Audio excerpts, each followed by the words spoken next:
Alrighty. Into it. Right.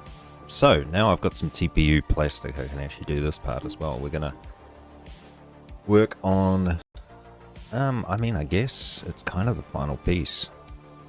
The other thing I have to do is actually lock in the screw sizes. I haven't done that yet either. So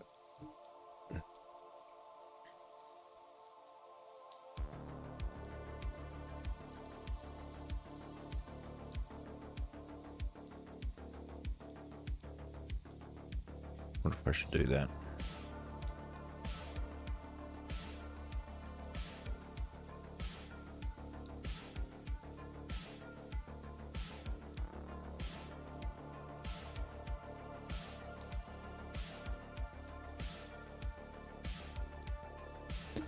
All right.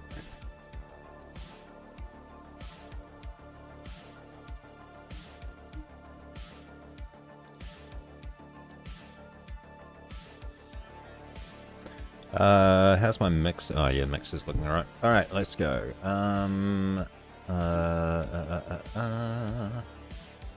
Live chat. Let's go. Right, so we are going to create a new body. This body is going to be called the rubber. We're going to call it the mount plug body.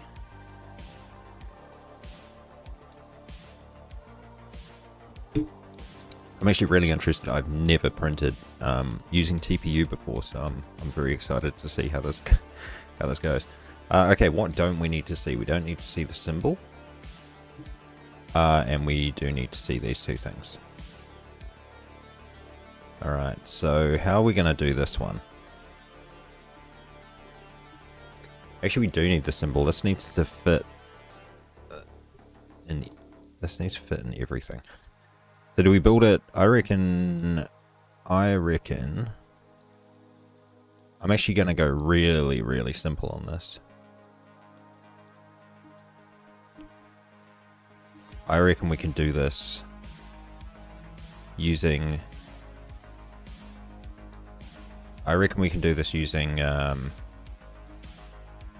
Primitives and Boolean.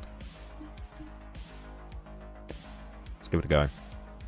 So the first thing we're going to do is create a additive cylinder in the middle. This thing is going to be like 31 radius, and we'll make it as high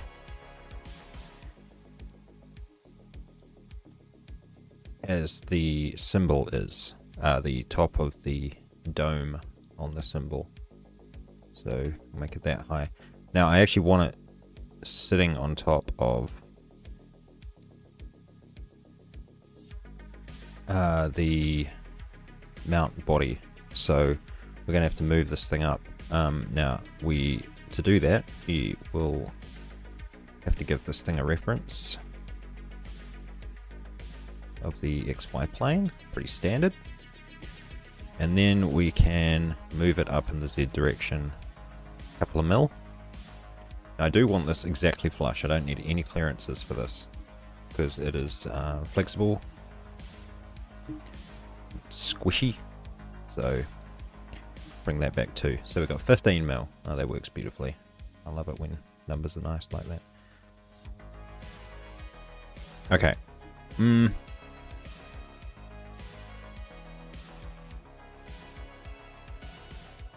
Starting to second guess this way of doing it. So what I might do is actually, it's going to be too complicated to like etch out a kind of a donut shape. So what I might do is start small like this, and then I'll put the cylinder in there, a subtractive sphere. So we'll do that. Oops, cancel. Subtractive sphere. Now I need to see what I'm doing. I need to hide this other stuff. I can't remember how you toggle visibility. Toggle visibility of space. Okay, that's nice. So that's all we need for now. So this sphere, let's just mess around for a bit.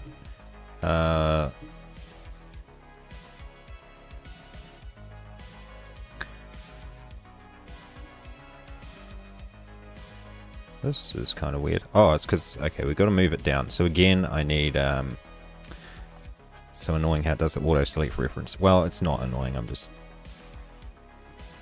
not paying enough attention. Okay. Now that's kind of in the right place. We do need to move it down a couple of mil. 1, 2. I have no idea how many mil, but that's okay. And then we are going to adjust the radius until it fits exactly there. Now, I think, actually, perfect fit again, because maybe even just slightly smaller for this one. So we'll go 13.8 mil, I think. Oh, no, sorry, slightly larger. So we'll go 14.2 mil. Yeah, that's better. So it just gives a little bit of clearance. That's good. All right. Now, if I toggle the visibility of that, we've got this, which is perfect. And now I need to put a hole in there for the mounting rod to go through. So another cylinder, and I believe that was 8 mil. So we're going to go 8. We're going to make the height basically, radius, sorry, 8 mil diameter, radius 4. Make the cylinder high enough. I guess we should mount this as well to something, and then we can go Z direction, kind of move it down. So it's, there we go. You know, it's got nothing to do with the mount body, so let's just make it specifically for this item that we're making now. Cylinder. Wait, attachment mode failed. Why?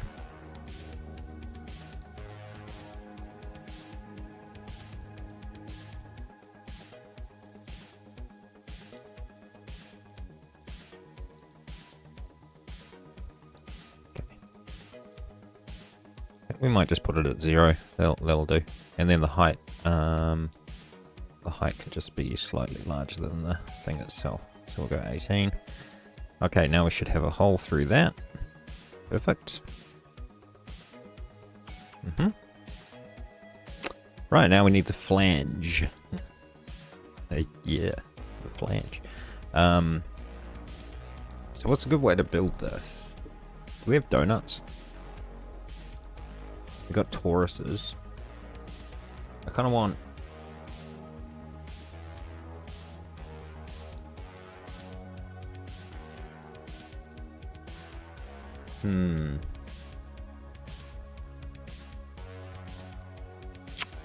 Actually, I think I know how I'll do this. I think we're just going to have to move the sphere, the subtractive sphere, make that one of the last things we do. So I think we're going to put another feature in basically after this cylinder, I think, is going to be the key. So we can step back in time a little bit by activating that, clicking on that and pressing space, and that brings that up.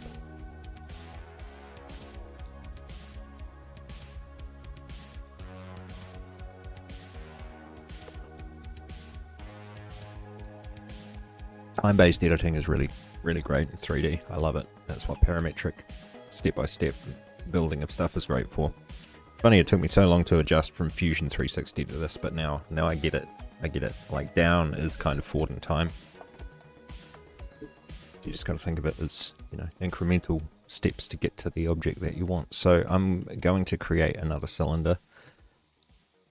Now I don't think this actually puts this in that position or after the thing I've got currently selected. I think. I can't remember. I guess we'll find out. And see, I want to make this one like 31 mil. Now the height of this is only going to be a couple of mil. Or maybe even just one. I can't remember.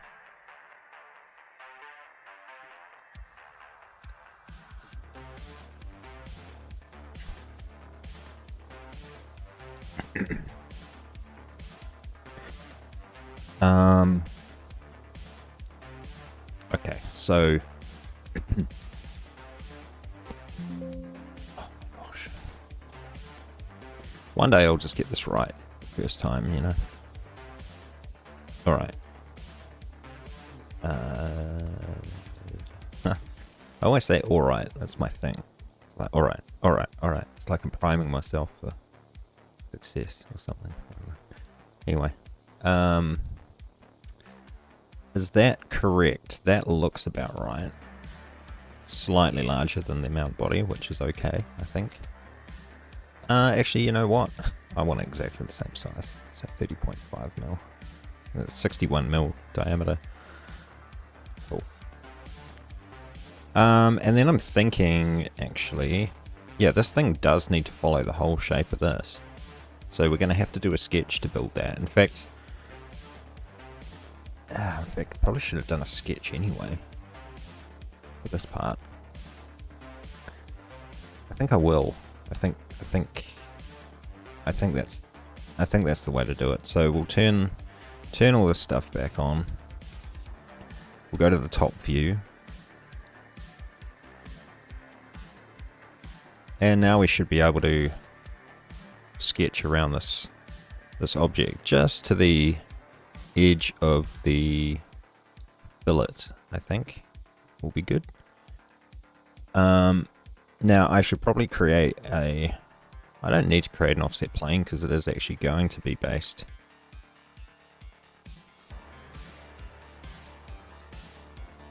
Where is the origin?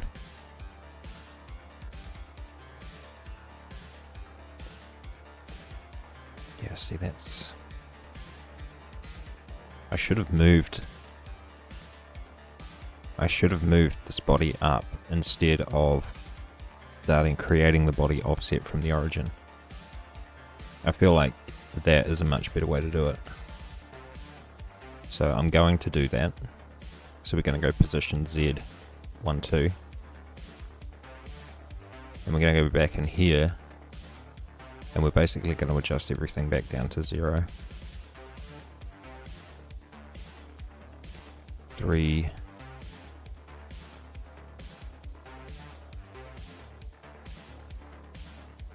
That one has...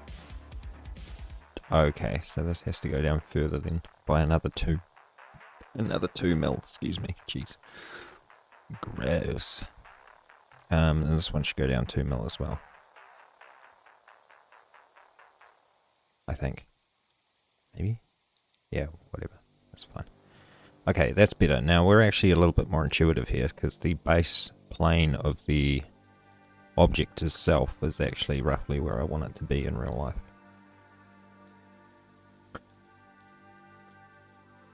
But at least everything... Oh my god, I'm spilling noodle sauce on me. At least everything relative to the object itself is zeroed out on its own origin, which is always good. And that really helps when you're starting to do assemblies and stuff. Rather than having your origin somewhere way off from the actual object itself, which makes pivoting stuff really difficult.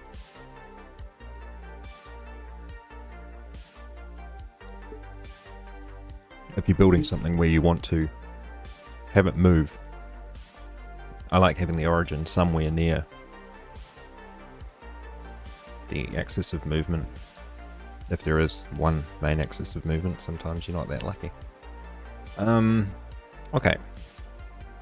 So, continuing right along, we'll turn off the origin, we'll go back into this, and we're going to create a sketch on the XY plane.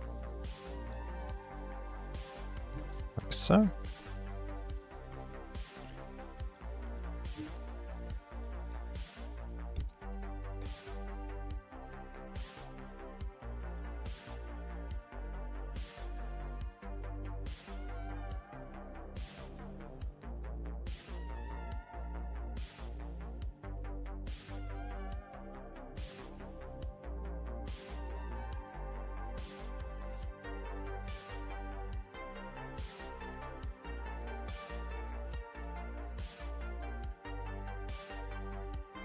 Alright.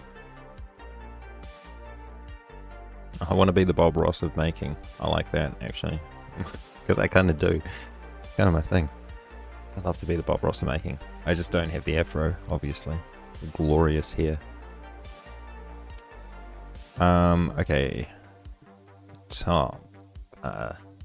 So we want to bring in some external geometry here. So if we can bring in external geometry. This object belongs to another body, can't link. Yeah, of course. So we have to do...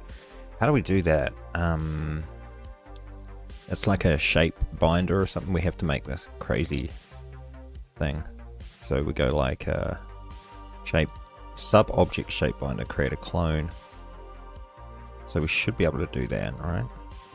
Yeah. Except I don't want just that. I want that, that, that. No, I want that and that and that. Alright, here we go. Shape binder. Beautiful. Okay, now we have the binder in there. We move object after another one. We want this after the binder. So now we can use it in Sketch. Right. So we can bring in external geometry and we should be able to bring in this now. Failed to add external geometry. Oh, great. Yeah, cool, thanks. Maybe I don't actually need to bring in a shape binder.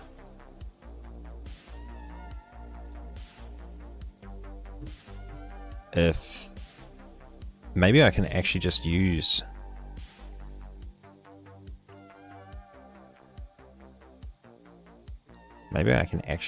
it as is. What the heck? Okay, there we go. I mean, let's see, huh? I doubt it somehow. It's not snapping to anything, so I need to look this up.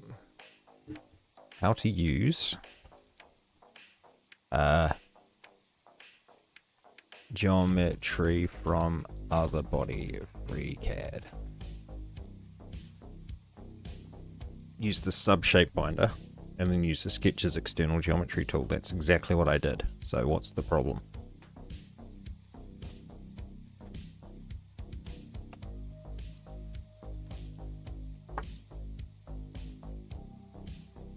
That's exactly what I did. Activate the target body. Select source geometry. Create sub-shape binder. Create a new sketch. Use external geometry. Constrain as usual. So what is the problem? Okay, maybe what I should do is hide the actual object itself. Maybe it's getting confused about what I'm trying to add.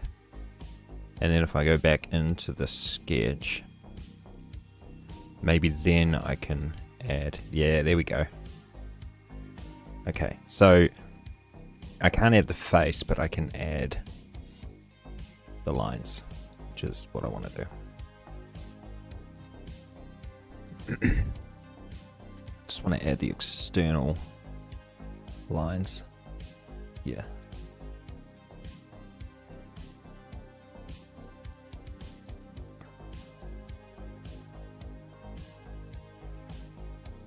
It's a bit fiddly. It's where loop select is nice. I actually need to look that up too, because the amount of times I've said I wish there was loop select the last couple of days, and there probably is, and in fact I'm almost certain that I've used it before. Let's just bring in the holes too. Let's just bring in basically everything.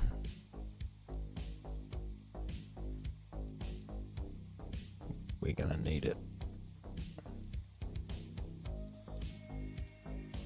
Yeah, we are pretty much going to need everything here, because I mean, what I'm clicking on here is basically exactly the shape of the thing that I need to make, so. Alright.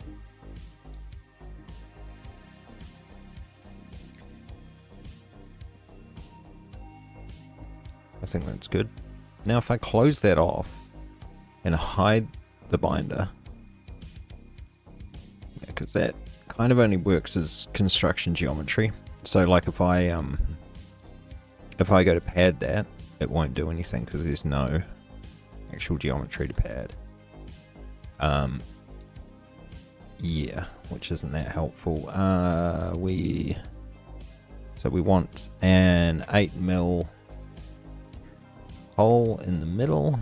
We'll get rid of this mount body. Mount plug body. Yeah, we'll get rid of that.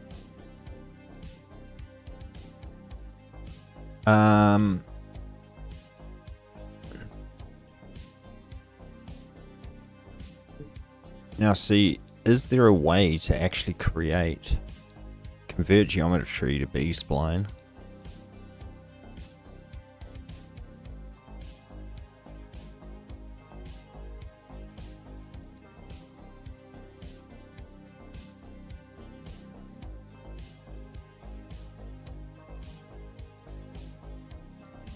Create a carbon copy of another sketch. Yeah, I wonder, is if I went like offset geometry, right? So if I select that and I go offset, B-splines and points are not supported yet. Okay. What about scale? No.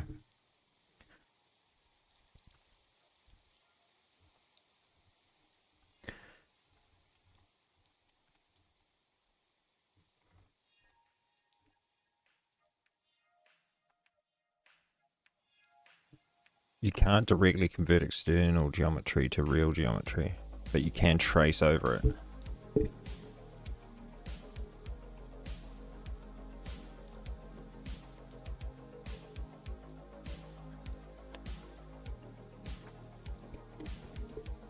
Seems like a bit of a waste, but I mean, I do want this as external because I want this rubber surface to be driven by the shape of that external body. So if I can constrain everything,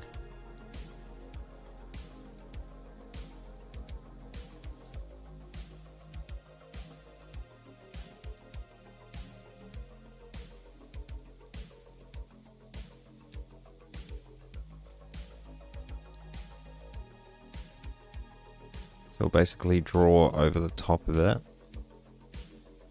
That what? Oh, there we go.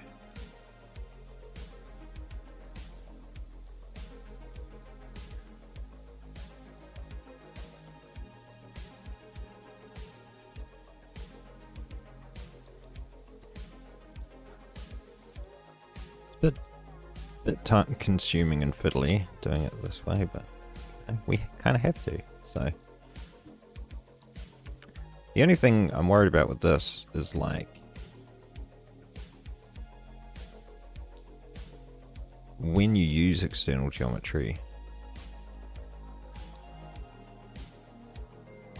if things change in that external geometry, like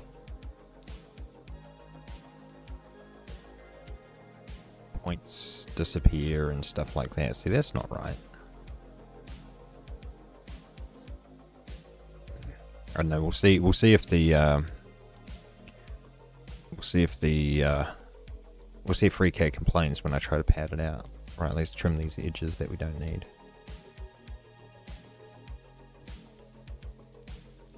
A whole bunch of redundant over constraints now, which is fine. We'll clear those out. I don't actually need this.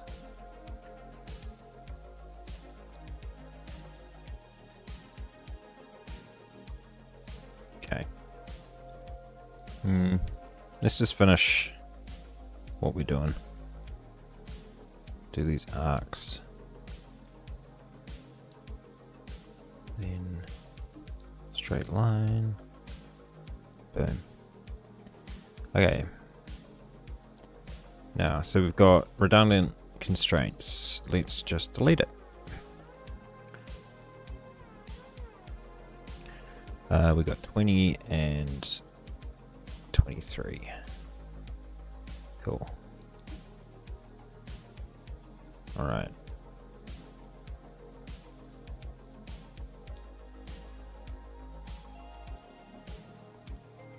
Well, I guess we're going to need to manually do a lot of these constraints. What? Why? Maybe I had something else selected. That quite often happens. Auto constraints cause conflicting constraints. Over constrained. When at times like this, I'm tempted to just bloody get rid of some of them, you know? So if I go like this and go concentric, or wait, is it tangent or coincident? Go like that. Okay, what about parallel? What about equal? There we go. So, whoop. Wee. That one and that one. Cool. And then that has to be centered. Man, you serious?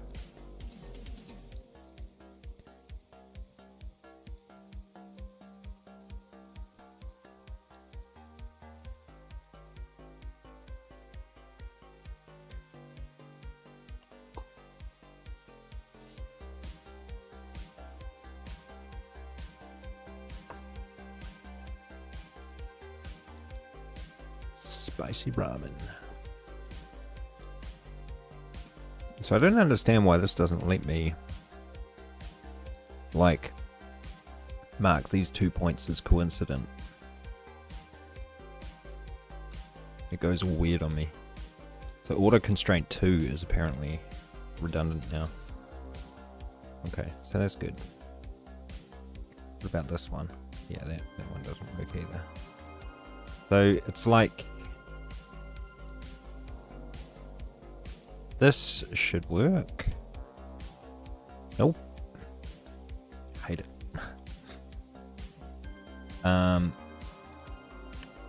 Okay, that's good. That's locked in place. That is not locked in place. Whoa.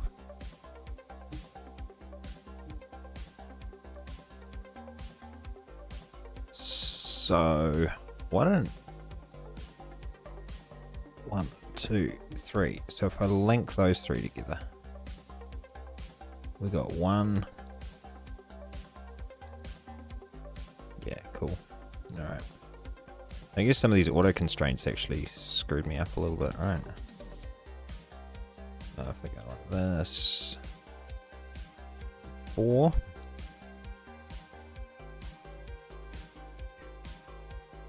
This is so annoying. I see. Every time I put in a new constraint, it screws up one of the others. So annoying.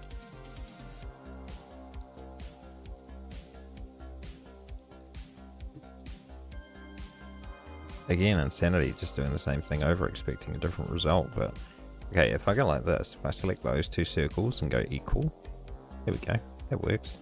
So what's wrong with this? Alright, I'll do the same here. Select the 2 arcs and go equal.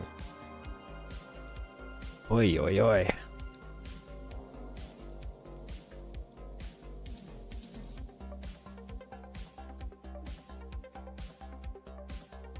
So this needs to be equal to that. Things are going green. This is looking better every time. So what do we got? I kind of want this point to be like tangential to that line, but I could just constrain those 2 and then we have the same problem again. So let's delete the first constraint.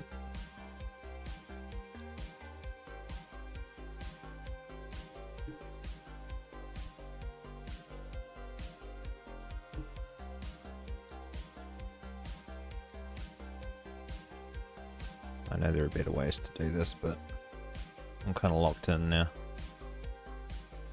Alright. I mean, it is kind of good that it doesn't let you do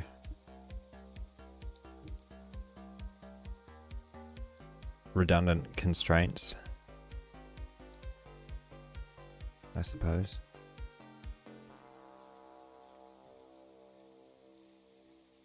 Oh, that was clean. So I should do the same here. I should link those two. Link those two together. And link those two together. Oh. I could put horizontal. Okay, that did not work. Link those two. There we go. And that one should be... This line should be vertical, which it's not currently. 38 is redundant. Okay.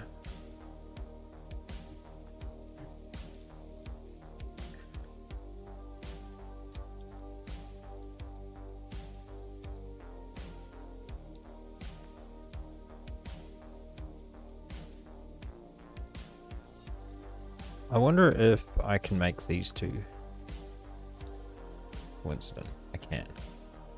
Okay, so now what difference? Now what have we got left to do? I don't know why I have this kind of extra line in here. Or what? I don't know if I need it, but I think 40 and 41.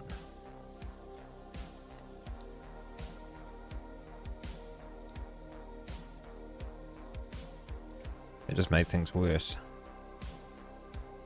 2 degrees of freedom. Okay.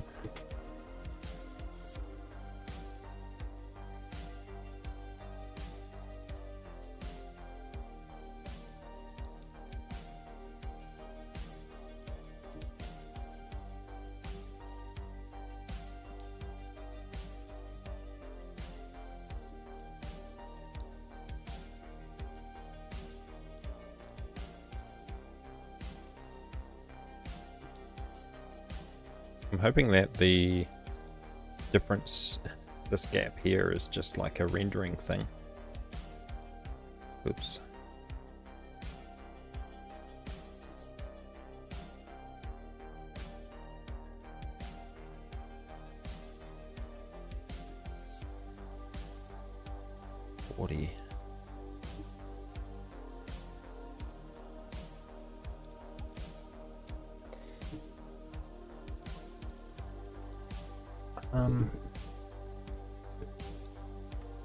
It's very annoying.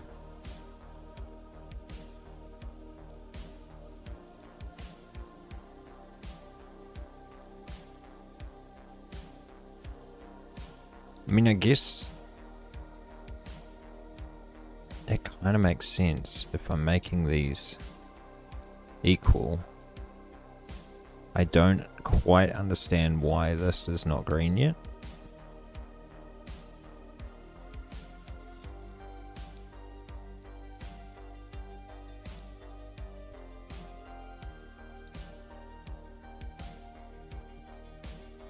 Okay. I'll take it. Fully constrained. Beautiful. Which means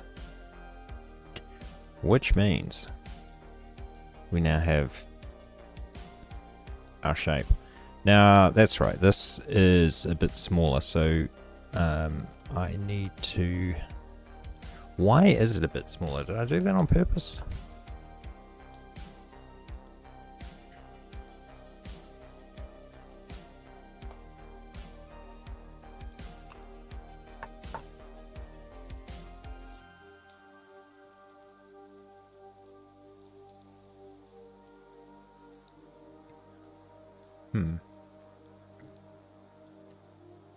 Well, let's bring back the cymbal body. No, it's perfect fit. So, all right. in that case, I do need to adjust the diameter. I don't want to see this shape binder. I do need to adjust the diameter. What am I seeing here? What's this white?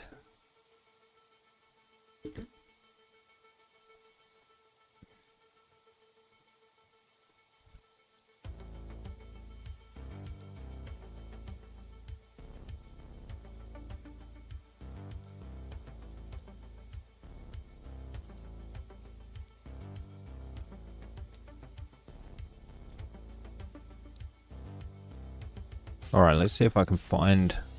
Do I have a diameter constraint? I don't know if I do. I think it was this equals. So we can get rid of that, and I should... Yeah, that's better. Alright. So... Right, now we need to go 30 diameter.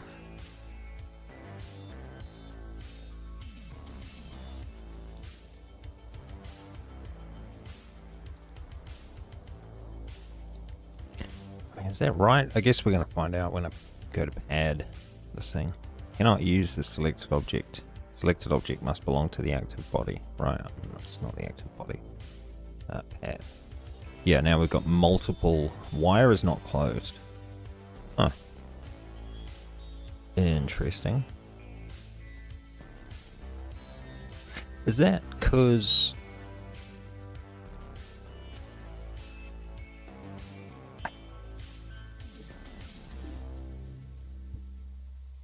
It doesn't know how to deal with this inner hole. I thought FreeCAD could do that. Maybe I'm mistaken.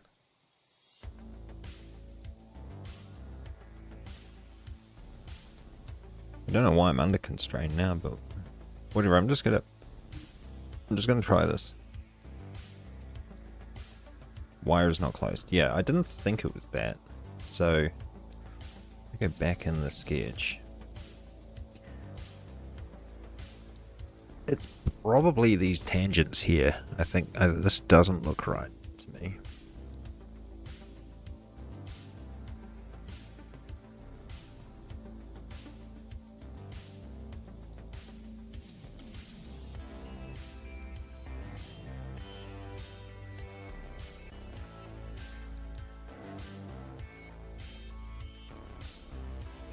Want the associated constraints.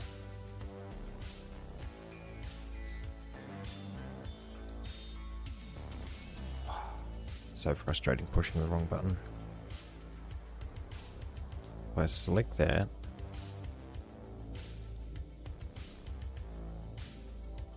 Z, okay.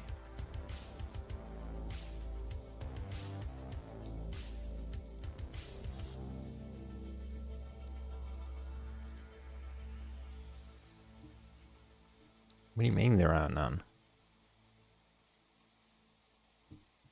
And why can't I see any of the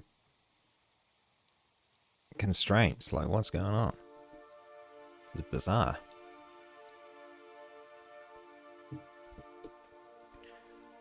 Hey Enzo, what's going on?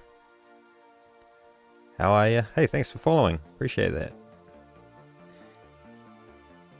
What's up? What brings you here?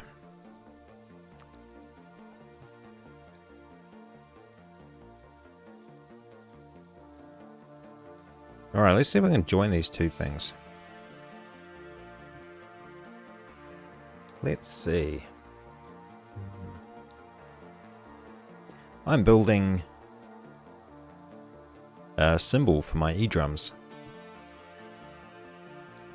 Just chilling and finding new streamers to watch. Nice.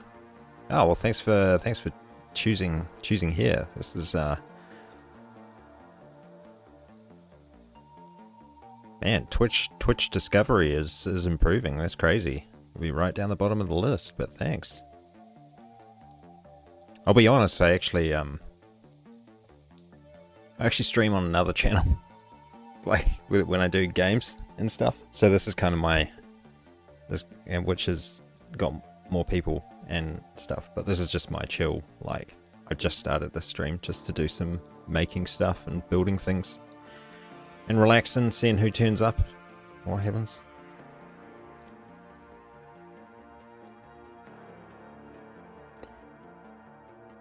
Kind of games you play?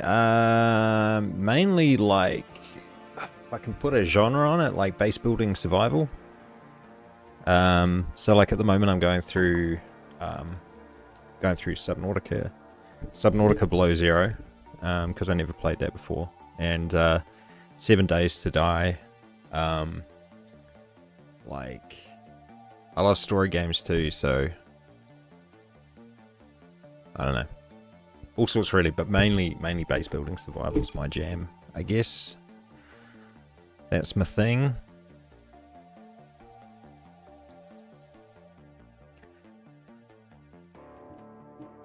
You play a lot of FPS. You've been getting into Arc Raiders. I've been loving watching Arc Raiders content.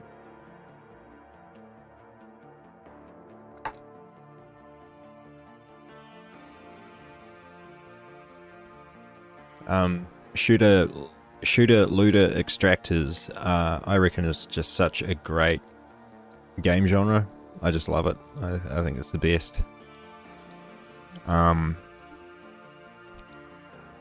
don't know, it's so good. I love the battle royale era, sorry, like, you know, PUBG, Fortnite and all that, but I don't know, something about looter extraction games is just like, and Arc Raiders is just next level. It's so good. The stories and the memes and the shorts that are coming out of that game are just absolute cinema. Like,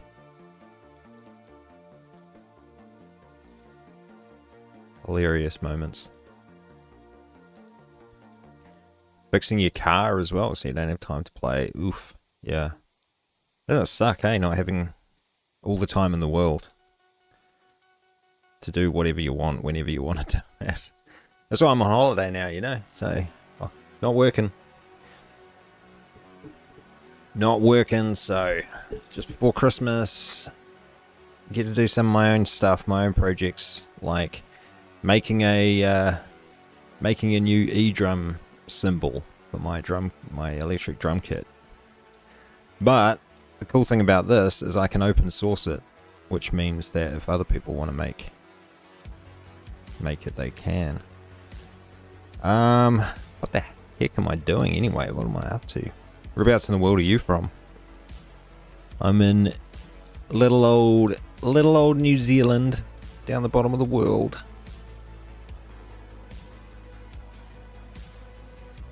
Alright, let's go. Let's, what am I trying to do here? You're from Sweden. Nice. Oh, I'd love to go there. I'd love to go to Sweden. I'd love to go to Scandinavia. I've got Scandinavian blood in my veins, according to the DNA tests.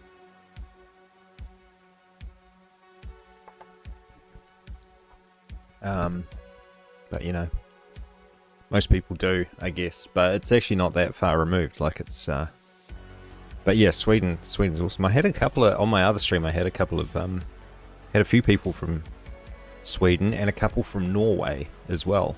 They were cool. Canada is a beautiful country. Funny enough, like I look at Canada like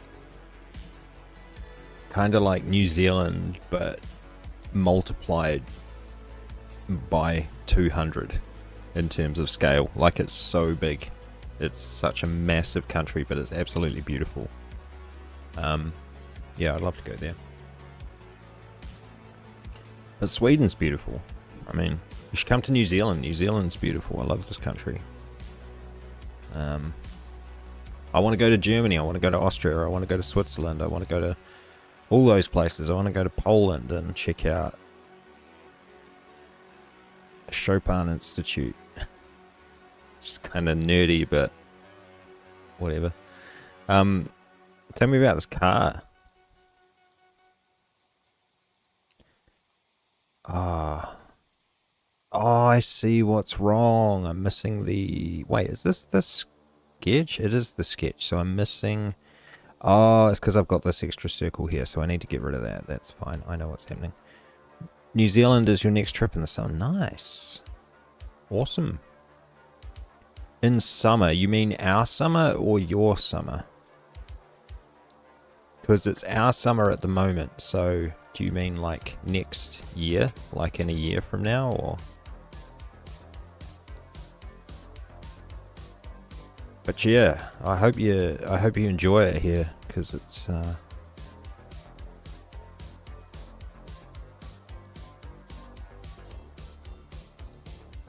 there we go. Okay, this should work now, hopefully. Now I should be able to do this thing. What? Are you kidding me? Wire is not closed. It's winter for us, yeah. Swedish winters just seem like extra harsh, but then again,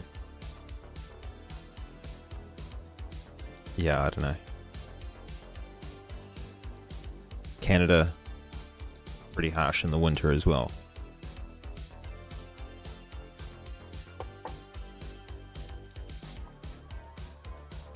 Okay, why is this not working? What am I missing? I'm missing... It's saying wire not closed.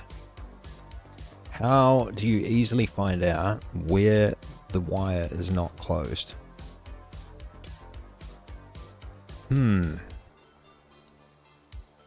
Remember there was a place, I can't remember exactly where it is in the world, but there's a place where it, like, do you, I guess it depends where you are, because like Sweden's quite long, isn't it? So like there's some places up near Arctic Circle, like super north, where your daytimes become like extremely short, and you've got to, like, you don't get enough like vitamin D and stuff. Like you don't get enough sunlight. I think that's really far north though, before that starts to become a problem, eh?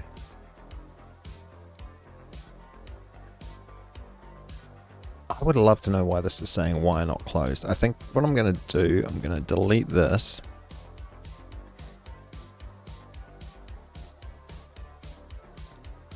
As if cannot use the select. Oh man, I did this again. Okay, select add. Why is the wire not closed? I don't get it. FreeCAD. FreeCAD. Wire not closed.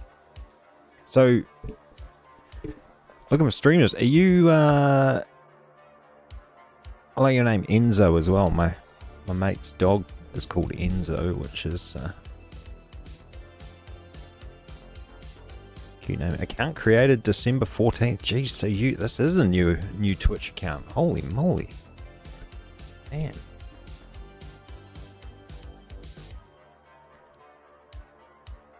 Count the elements in the list and in 3D view. Wait, need help with your sketch needs to be fully constrained. If you can click on a part and move it around, it's not constrained. It is fully constrained. Your sketch needs to have a single path following the lines and arcs that makes a single closed path and doesn't cross itself.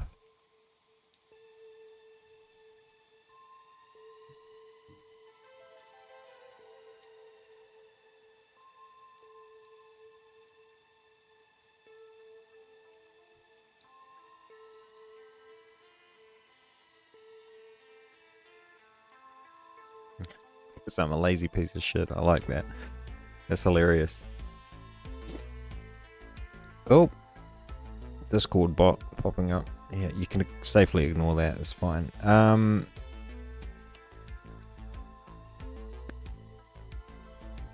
feed your dog. I was just saying, your username Enzo. My friend's dog's name's Enzo, and it's super cute. What sort of dog do you have? A wolf? I was looking at.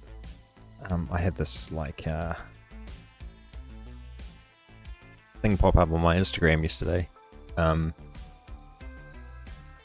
this photographer came across these like Vikings, basically these Norwegian people doing Viking photo shoot, and they had this wolf dog. It was so awesome.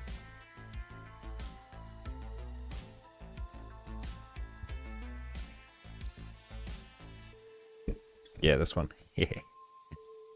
This is great. Dino Sarah.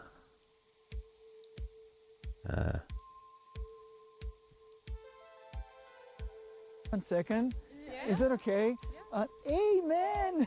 No way! No way! That's so cool! What are the chances? No way! What are you doing here? It's Espen, you remember? Nice to meet you, by the Espen? way. Sorry to interrupt you guys. I actually know him. Sorry to interrupt. This is the guy I talked about, man. He's So is this what things look Sorry, like for you at the I didn't moment? introduce myself, actually. I'm Dino. I go around and take portraits of people around the world. goes up see to him on random people. Instagram. Oh, okay, that's so cool. What is your name? Katrina, Oh, Katrina, nice to meet you. Kristin. Oh, Christine, nice to meet you. Oh, And the dog, oh my God. Arco. Wow, this is so... What breed is this? It's a Siamese wolf dog. It's a mix between German Shepherd and a wolf. Guys, you look amazing. Yeah, anyway. What are you up to? Why are you dressed like this? Pretty cool. And I can't fast forward, which is annoying. We brought the camera 'Cause I wanna see the end products. Oh my God, guys, you... Instagram. Cool Instagram. Dang it. American Eskimo. A little dog. Oh my gosh. Freaking cloud. It's so cute. Oh, that's ridiculous. Love it. Wait, what? Hang on. That can't be right. That's not the same type of dog, is it? Or maybe it is. Maybe it's bigger than what these photos make it look like. I like this though. I love its tail.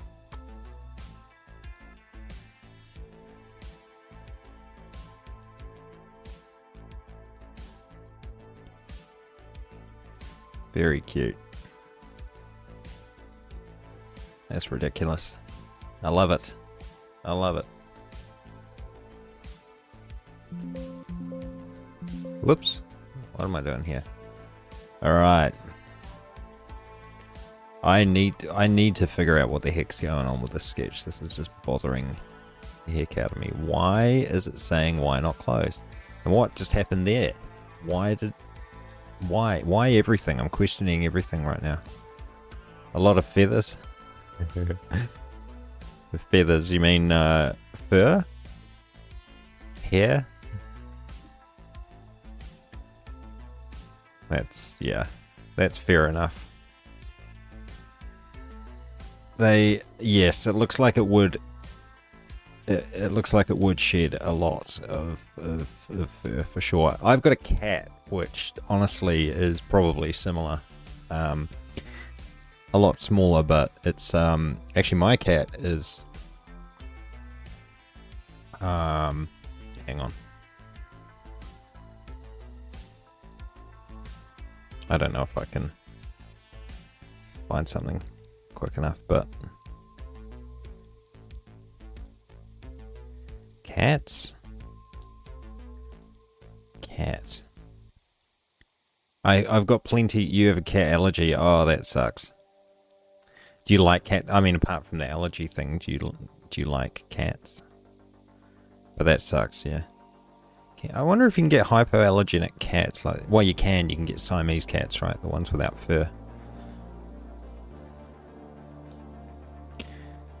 But my cat is just the most ridiculous animal.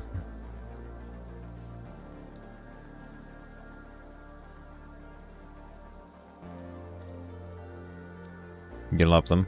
No. If I can get a good photo.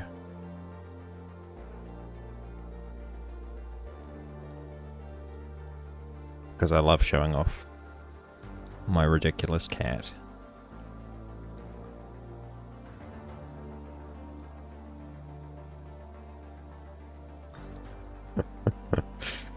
Yeah, this will do. Hang on.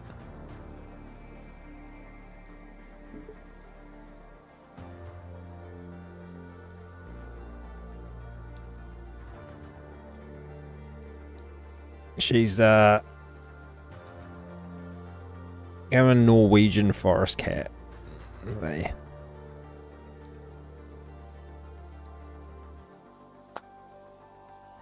So like yeah, ridiculous.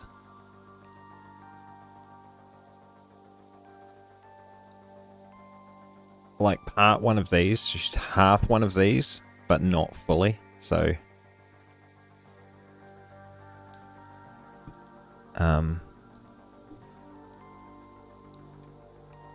yeah, I mean, this looks exactly like her. This is exactly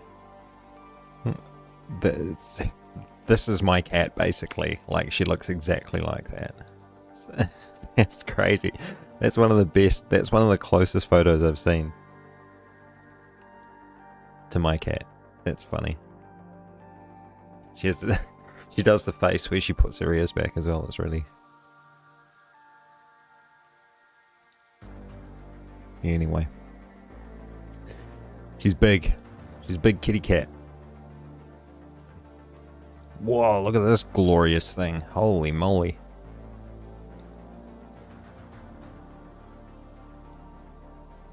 That's great. Anyway, now I've got distracted looking at pictures of cats.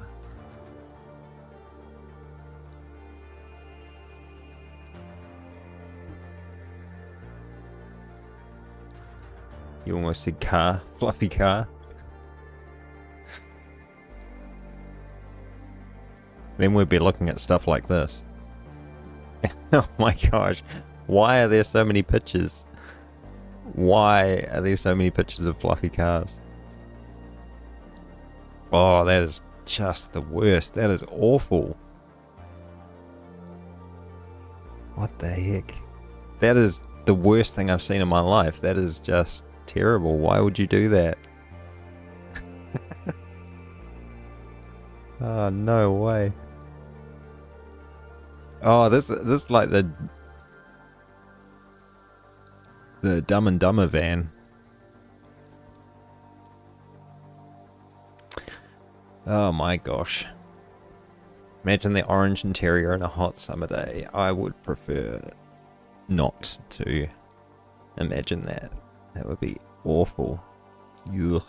I mean, to be fair, a leather interior on a hot summer day is not much better.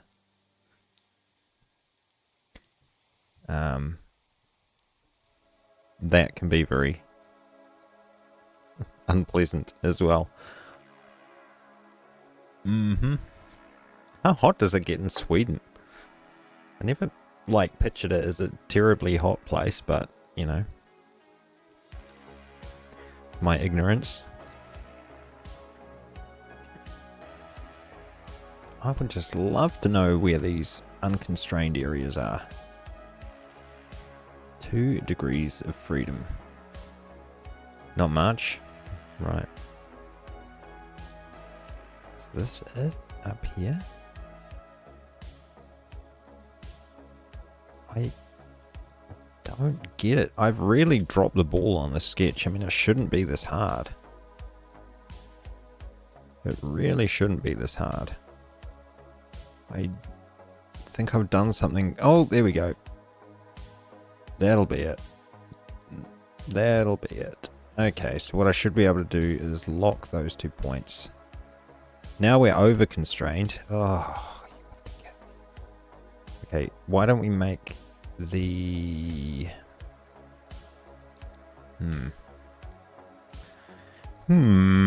Okay, I'm going to put that there and there. So, you were saying you're working on your car. Do you have... Are you trying to get an orange fluffy interior for your car as well, or something? Constraint 43.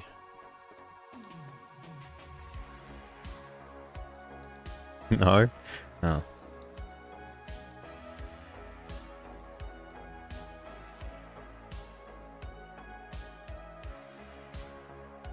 God, yeah, that is just a project that I don't see myself doing any time in the future.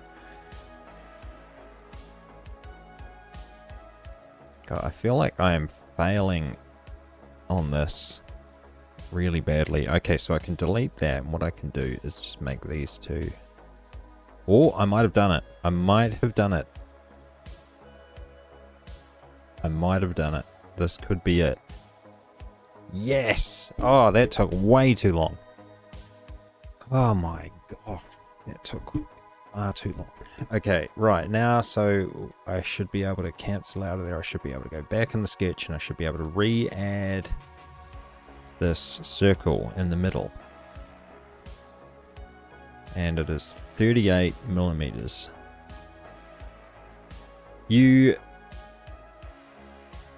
Basically, the main colonizer of the clutch is gone. Colonizer. Do I know what that is? Is that the right word?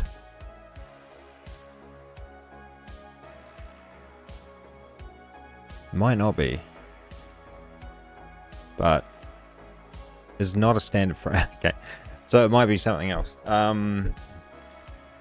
Yep. I know how. Yeah. Clutches. I've repaired a clutch before. Not on a car. I've repaired a clutch on my motorbike.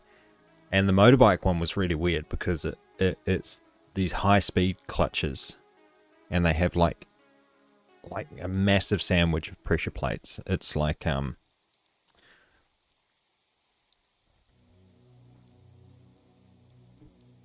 wasn't that fun.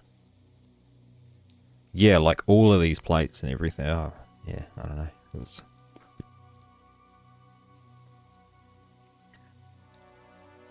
I don't ride motorbike anymore though. So, yeah, it's this is what do they call them? Slip plate clutches or something. I don't know. It's like basically they're swimming in oil, and there's just like you can basically I mean, some of these engines rev to like 15,000 RPM, you know, so.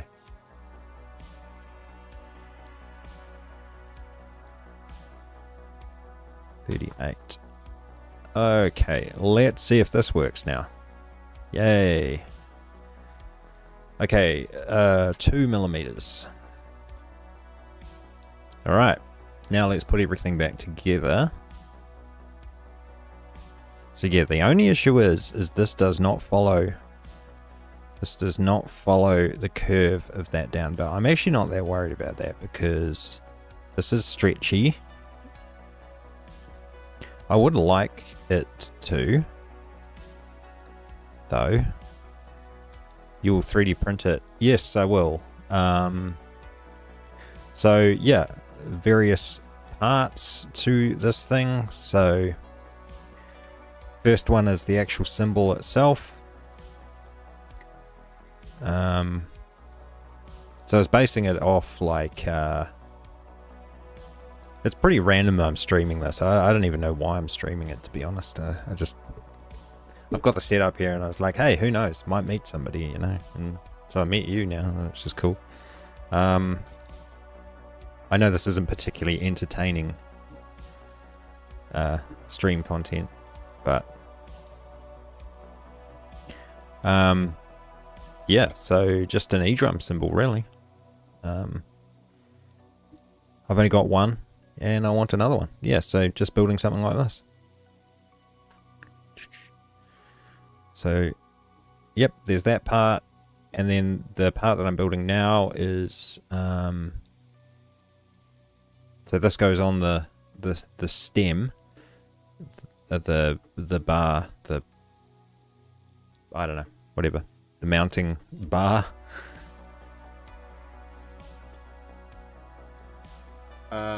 And then the mount plug. So this bit is actually going to be made out of a material called TPU.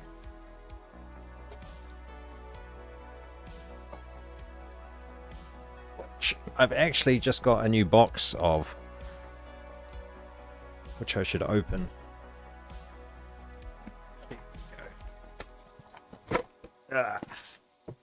yeah. You play electric guitar, but thinking of learning drums. I love all music. So I play piano mainly, bit of guitar. So this stuff is really cool. I've actually never 3D printed with this stuff, but this stuff's like rubber. So yeah, it's like got the filament, and it's like kind of it's really weird. It's like stretchy. I make my own shoes out of it. Very shiny. Yeah, I didn't realize it was that shiny actually, but that's okay. So this bit will be rubber, because this is kind of like, yeah, this bit will be made out of TPU, and the rest of it will be made out of relatively solid stuff. So this bit sort of plugs into the cymbal, right? It's kind of a barrier between the mount and the cymbal, and then there's the body, which screws into the cymbal through the rubber bit. And then, so pretty much like, this is where the jack goes. And the sensor. So just wire all that up and she's done. That's it. I'm actually just about finished this, so. But yeah, I got all these random toys. Like I got this guitar. Hang on. Maybe I can use this. Got cameras everywhere. Don't know why. No, well. Yeah. We got this little guitar pedal, which is kind of fun.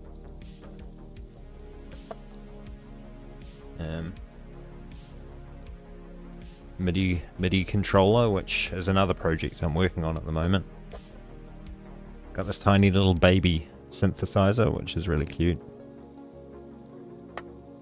And over there, you can see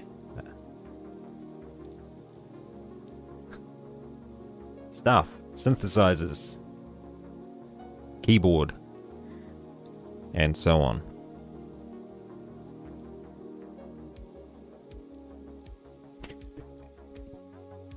And you're thinking of learning drums.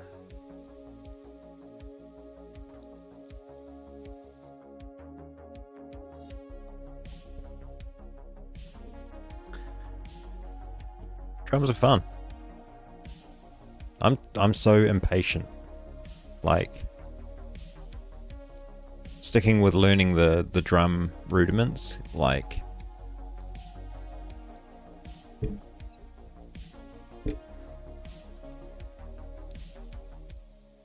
it's really important, but yeah.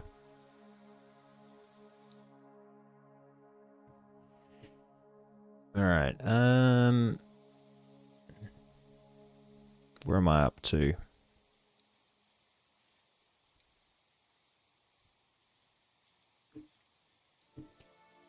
All right, let's see the material on this thing. Oh, I'm still not finished the pad yet. I feel like, is there a way to deform things in FreeCAD? Subtractive pipe. I don't think there is. So like I could almost divide this into two parts.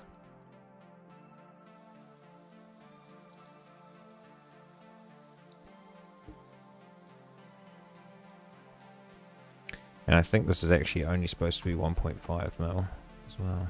So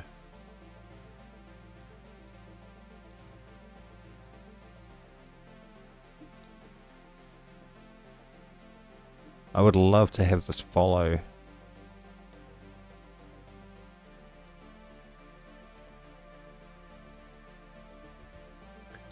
follow that surface. I wonder if there is a way I can do it with like just getting a bit fancy here. I mean, this isn't probably the best way to do it at all.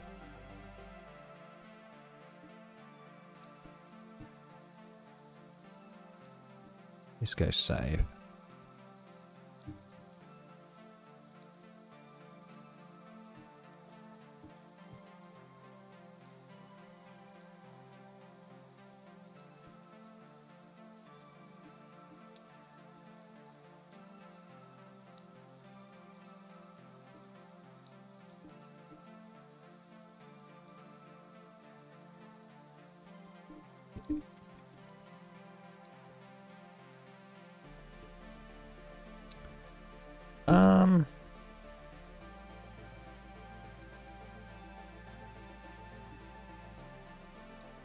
Material.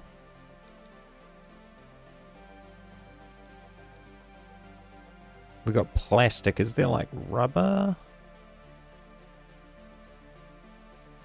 Machining, fluid, appearance. We can go plastic.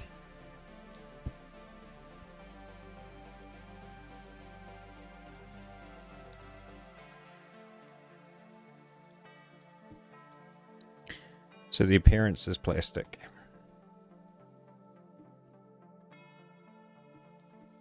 Now I can change the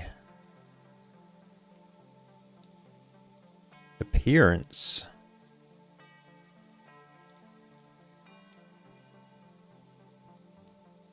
of this. There we go. That works. It's a good color for that.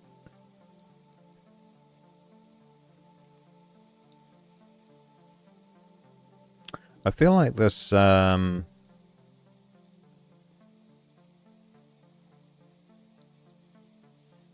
sphere idea wasn't the best. Actually, maybe what I could do is fillet this edge out and make it taper out a little bit more, because it's like the real one. Okay. This needs filleting as well. But I shouldn't fillet too early. I always get too tempted to do that, so let's go recompute. Now we need to edit the sketch some more. Put the holes.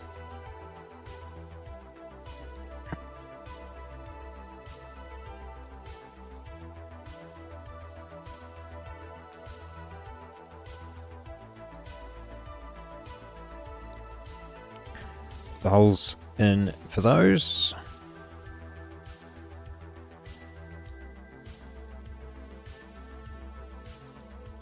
So I feel like what I should be able to do is actually pad this face. Get rid of the cymbal body. Should be able to pad this face down to this face.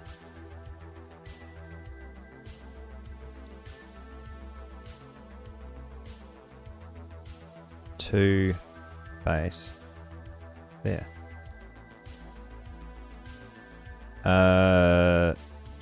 Go out of the allowed scope. Okay, so I can't use an external face.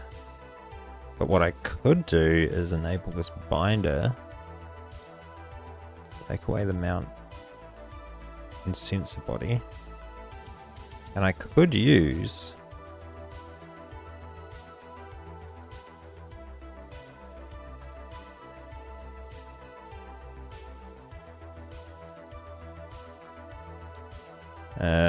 maybe not. Must not intersect sketch. I see.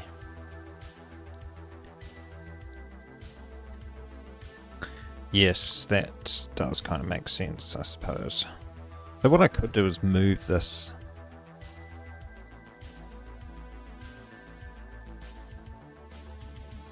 Okay, cancel for now. Let's see if we can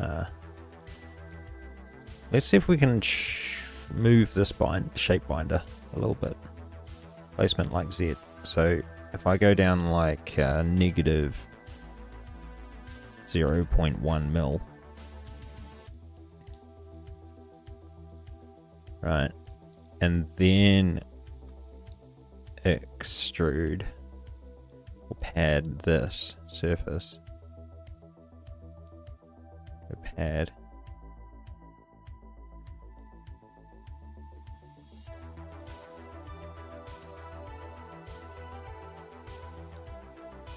Turn all this off again.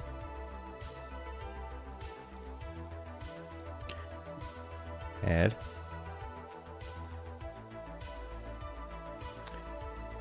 Up to face. Holy crap. It worked. So in theory, I mean... And then offset to face.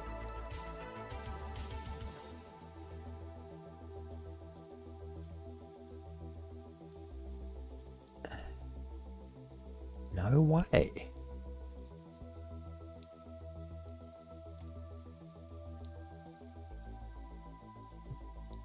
So I could remove that extra 0.1 mil that I needed. That's a bit of a hack. So that should be sitting just above. Oh no, other way, sorry. 0.1. Positive offset.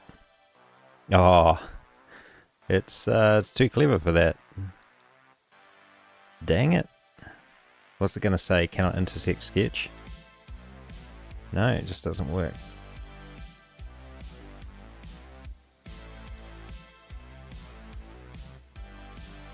Right, fine.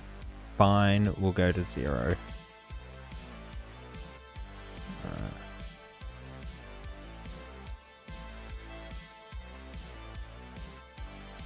I mean, I'm actually two minds about this because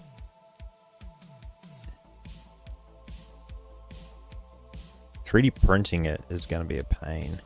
Whereas if I print it flat, it's just going to stretch and bend. So I think that's actually the better way to do it. I don't think this pad is necessary, but it's nice to know I can do that. I'll just reset this to 0. Turn that off. Alright, let's see what else we have to do here. So we have got the cymbal body with holes going through there. We need to drill, we need other holes in this too. So let's go into the sketch. And we'll just put all these.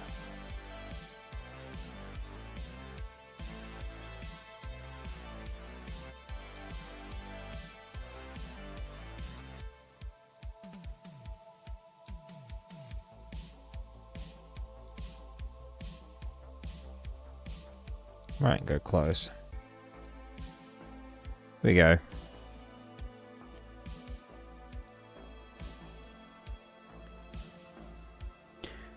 I think that's pretty good. So let's start working on, I think it's now safe to work on. Ah, no. My bad. It is not ready.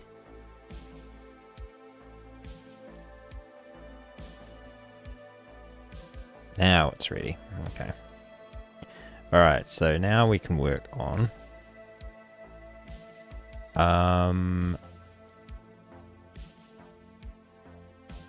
filleting. Which is pretty satisfying. So this part here, we're gonna go fillet 1 mil. Yep.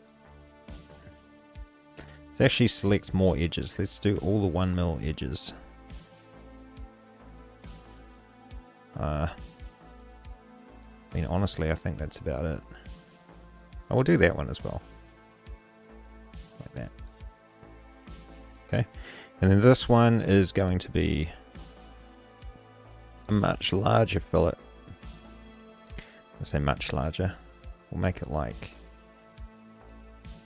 about 8 mil. How does that look? So It's just about perfect, actually. That'll be fine.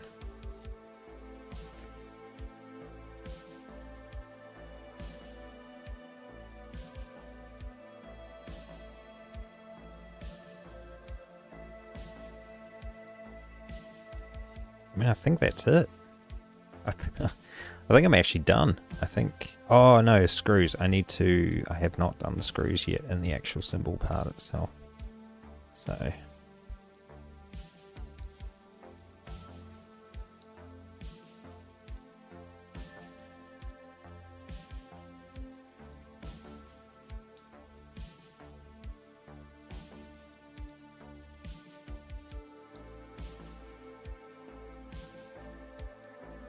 Yep.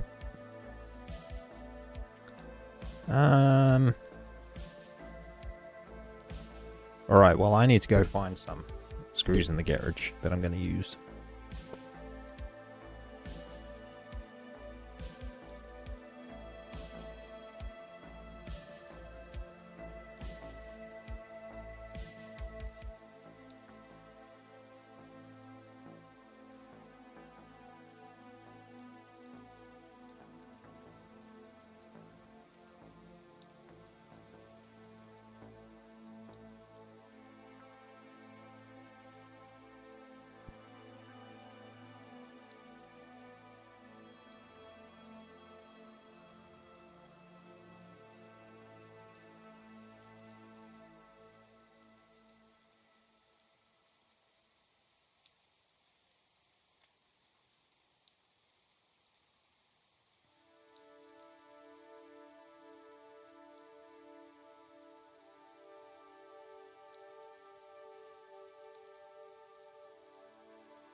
Alright, back to it.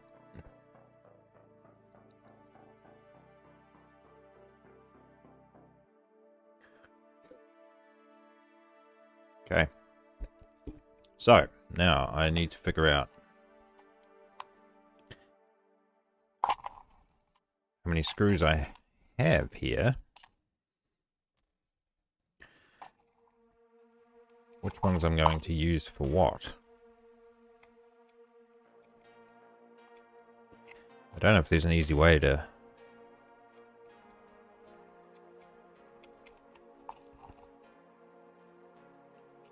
I know FreeCAD's got some fasteners. A fastener library, I think.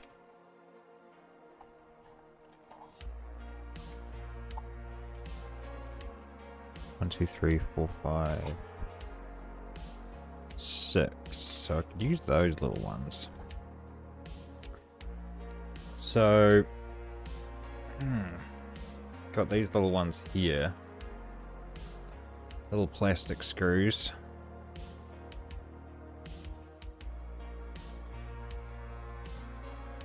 Six of those. And then I've got the bigger, fatter ones as well that I could use at the front.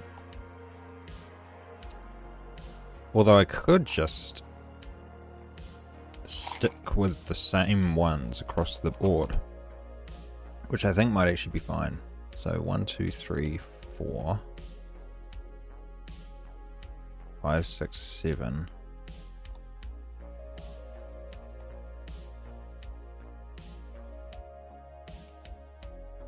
Eight.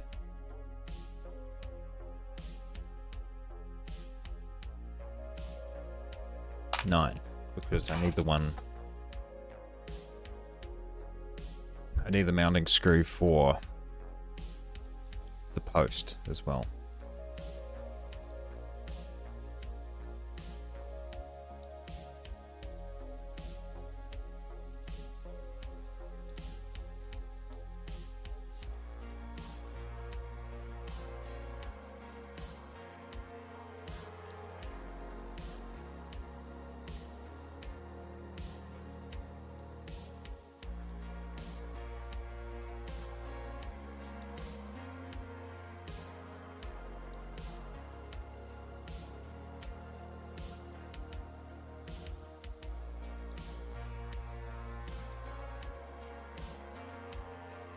Right.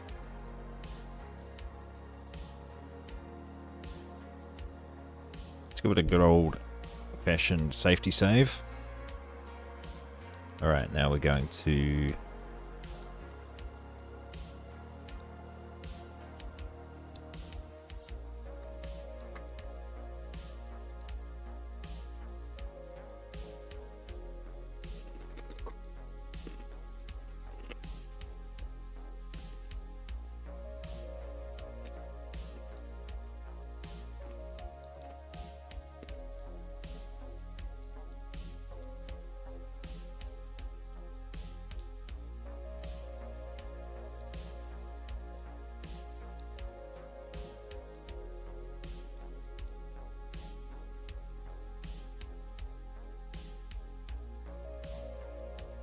well, there was a fastness thing. Maybe not.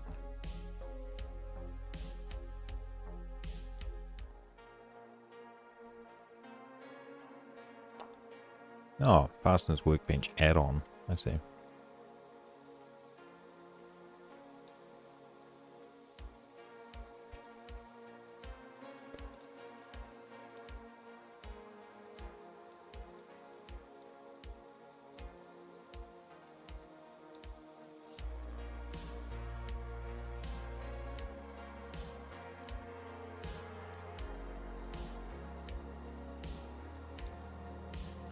Available workbenches.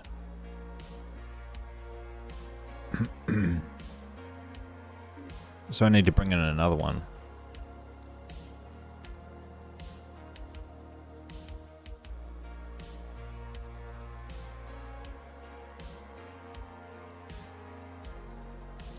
Automatically check installed add-ons for updates. Download macro metadata. Oh, I mean, 10 megs, why not? Okay. Alright, 3D printing tools. Now that's something I haven't been brave enough to try yet.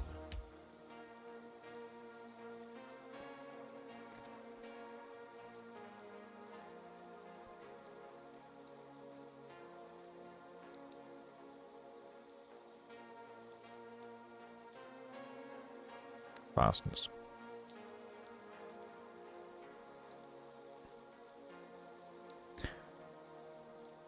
Yeah, that's perfect. Oh my gosh. Heck yeah.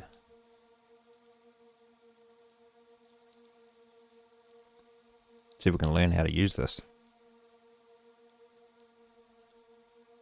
Must restart. Yeah, I have saved.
This is wild. This has got so much. Far out.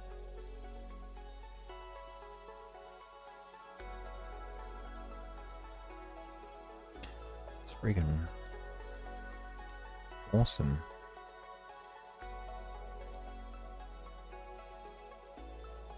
And for free.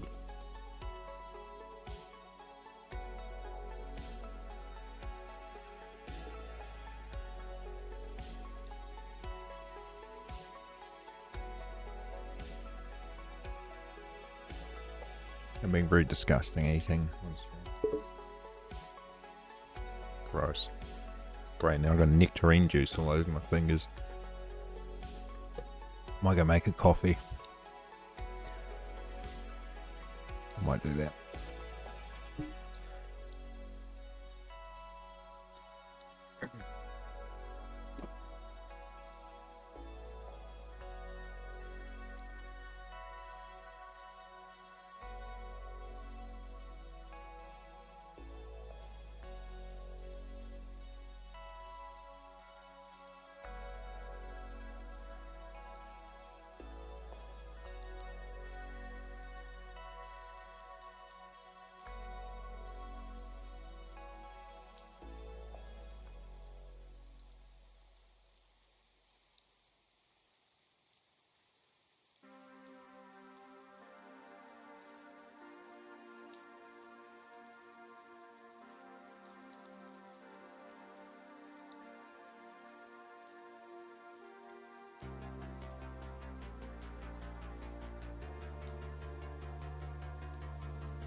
Alright.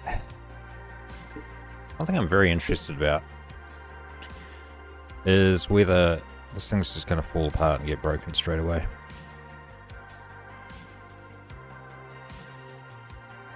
I don't know.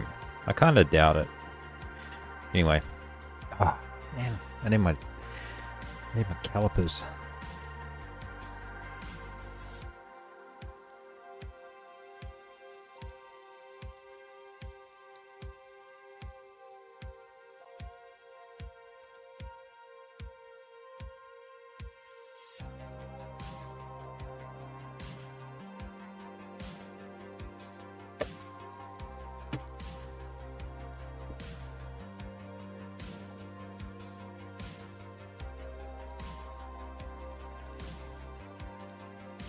Right.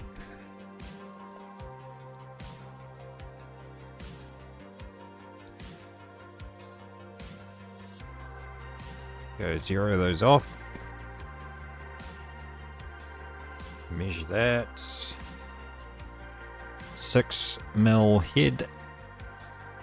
And a 7.5 mil thread depth. Length. Okay, 6 mil head. Where's the closest looking one to what we need?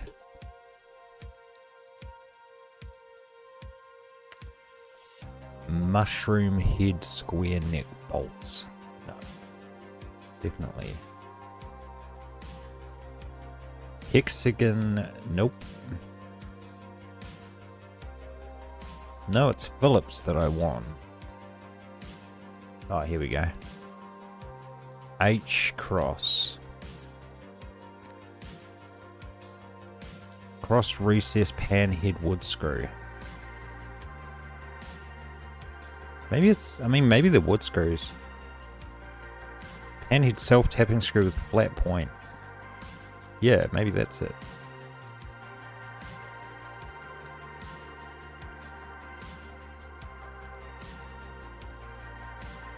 .2. 2.2. So if I go like 7.5 and 6.5, okay. So is the length including the head? So like if I measure the length of this thing, it comes out to be 9.5. So maybe that's it. 9.5. Left-handed diameter. I don't know what the diameter refers to here. It must be probably, I'm going to say, the thread. 2.2. Okay, so this is 2.2. So we're going to stick to that. 2.2. Thread. True. Now where the heck is it? I can't even see it.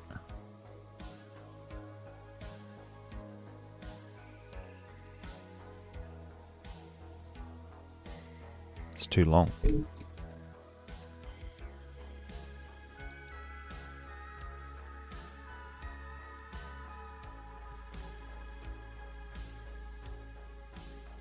That looks better. It's too rounded though. Match outer. I don't know what that means. False.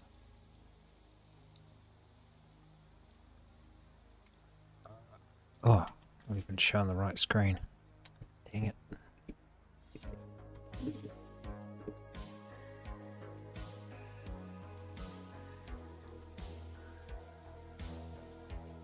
Alright.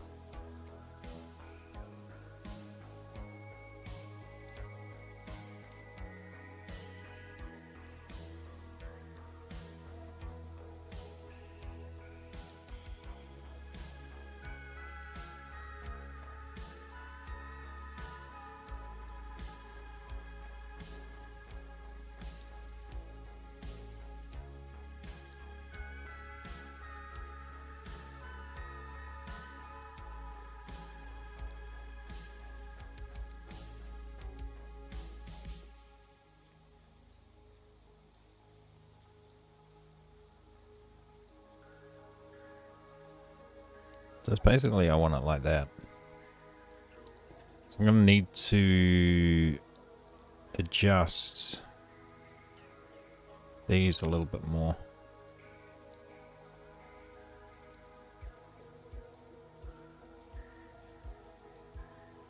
I can't remember.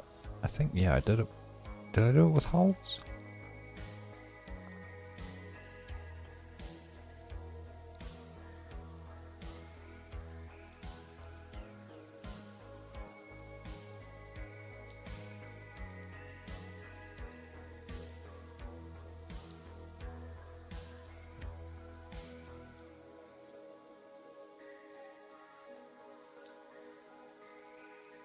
So like if we go like that, 21.6. What about 5? 22 mil. Let's just go 21.5. That's good.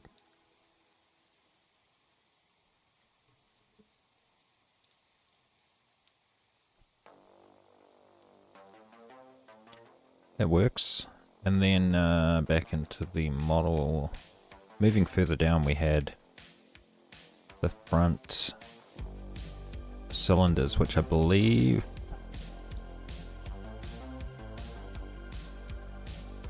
or was it pockets? It might have been these pockets actually, I think. So we need to move the screw into a place.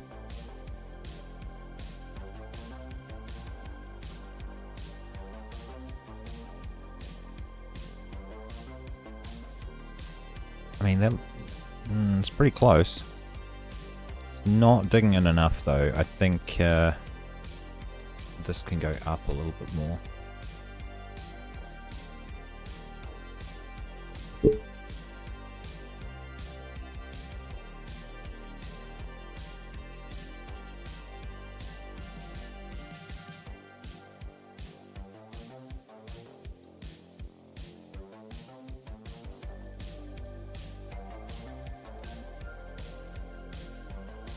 So it's that one. So really what I want to do is put the screw where I actually want it, which is going to be like there.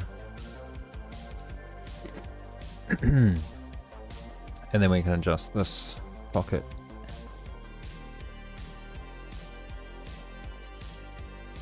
To match. Yeah. Just make sure the diameter's correct. I mean, it looks pretty good.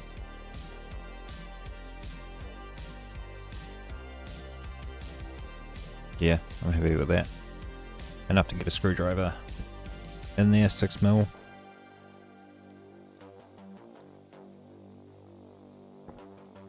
That's good.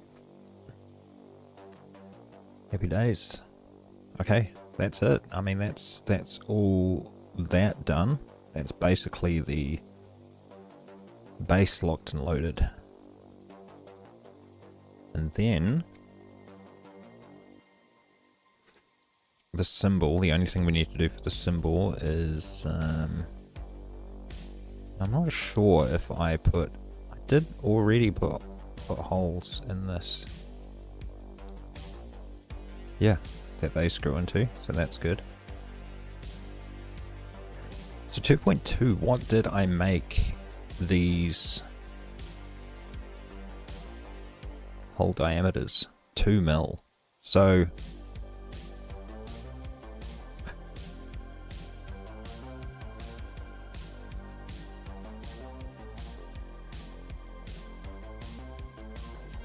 I think that'll be okay. Maybe I should make them 2.2.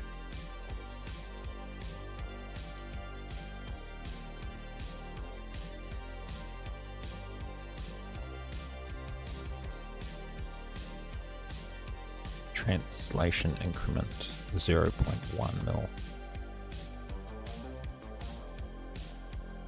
Transform.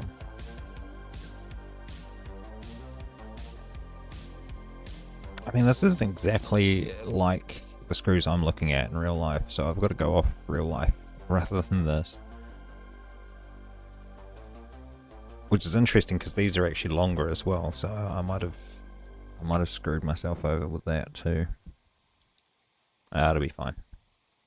They'll grip. There's heaps of them. It'll be good.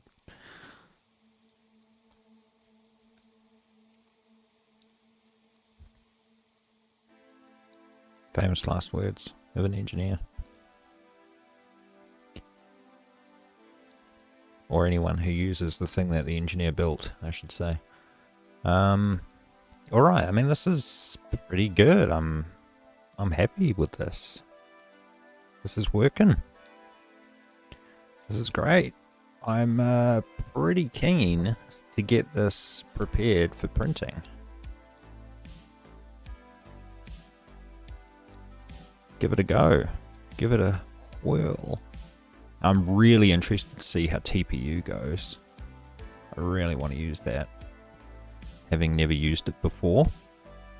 So I almost want to print that part first. I think I will. I think I'll set that up and get that going. This is great. Now the other thing I want to do is actually on GitHub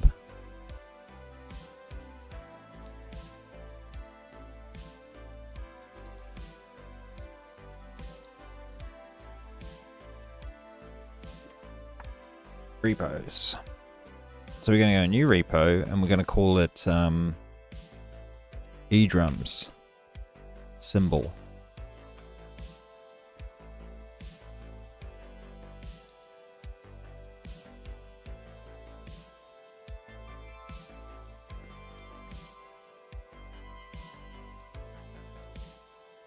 eDrums.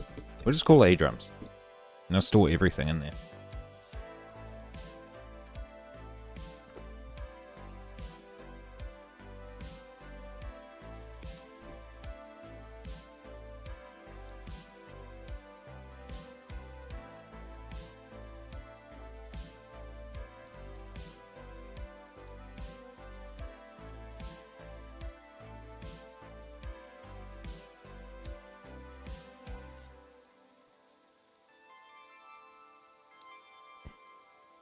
Add a get ignore. Oh no, we're going to add a license and we're going to call it the GNU GPL v3.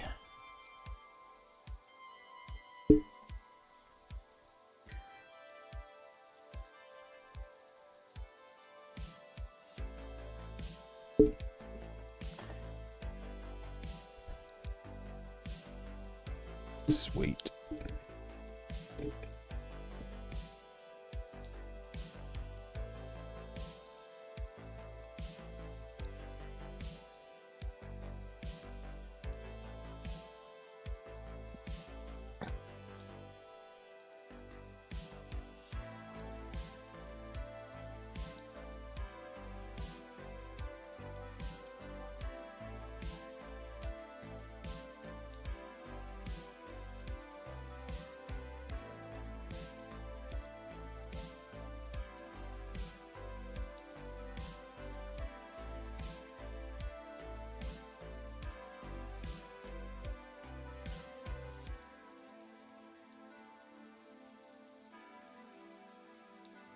It annoys me that there are people around that troll things like agreements and licenses and stuff like that to just try and make some money or screw somebody over.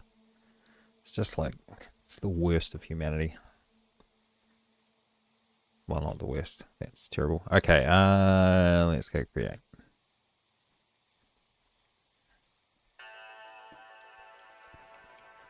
eDrums.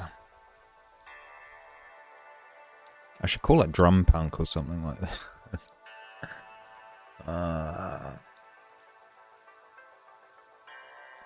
I don't know why.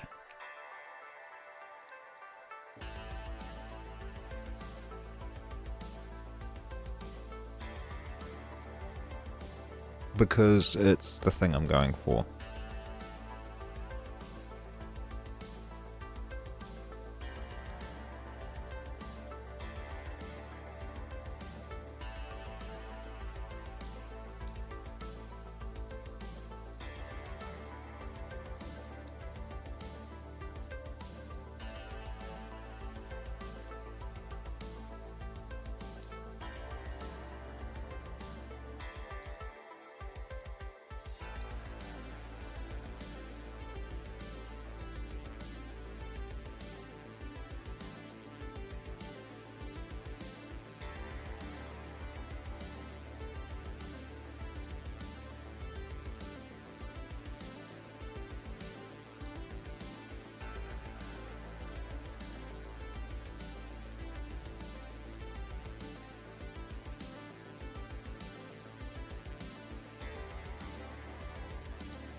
E-drum punk. Where's this sound stupid?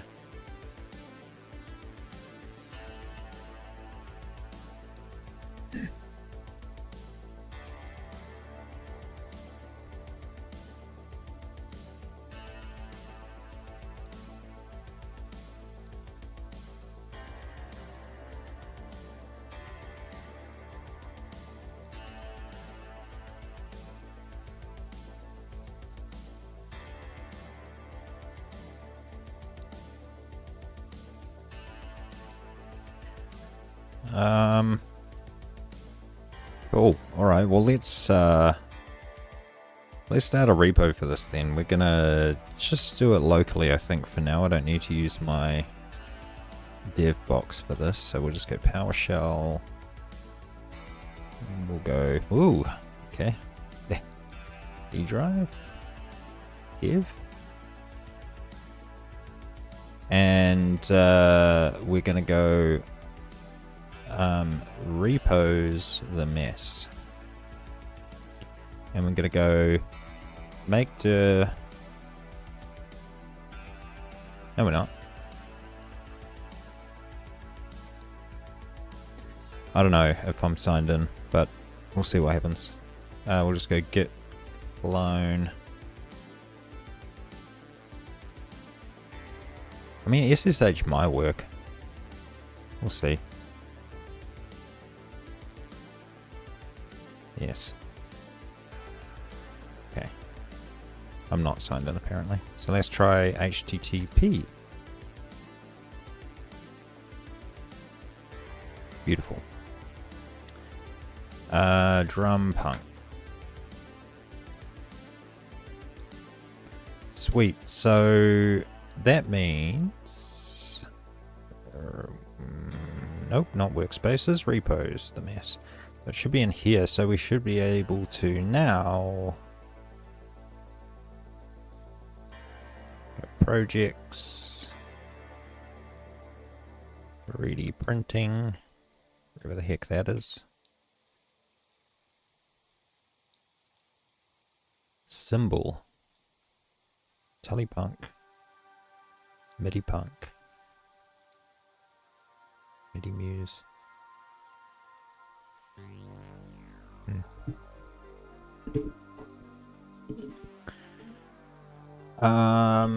E-drums. So basically, okay, what I'm going to do, close this down. We're actually going to take this out of here, and we are going to move it into here. We're going to call this the cymbal.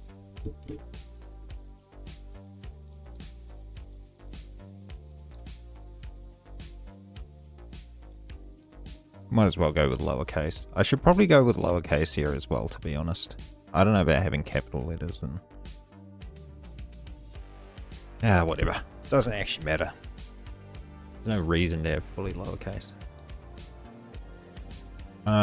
So the symbol...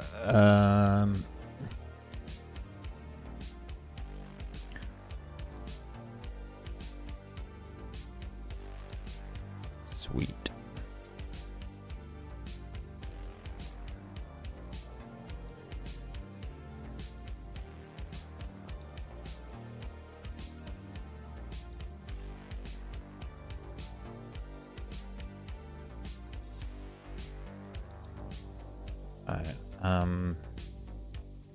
And then what we'll do is export the STLs. So we'll go STL. Or should we do 3MF? Maybe 3MFs. Okay. Symbol body. Let's go mount plug body first, eh? Let's go export 3MF.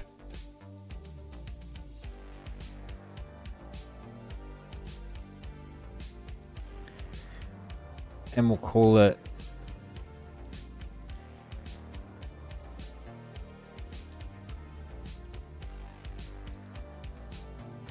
symbol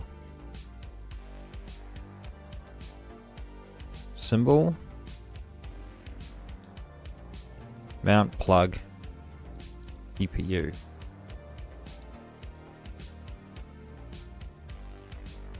Because we do really want this printed in TPU.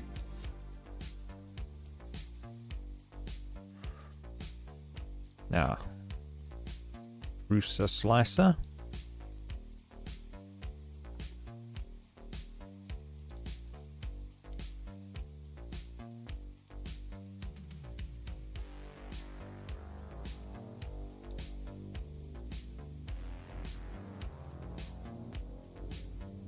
Sweet. Infill. I reckon we're going to have to go pretty high with the infill for this one. Like, I'm thinking 50% for a start.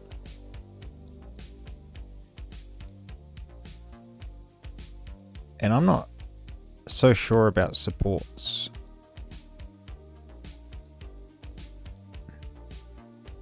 We'll just go bill plate only.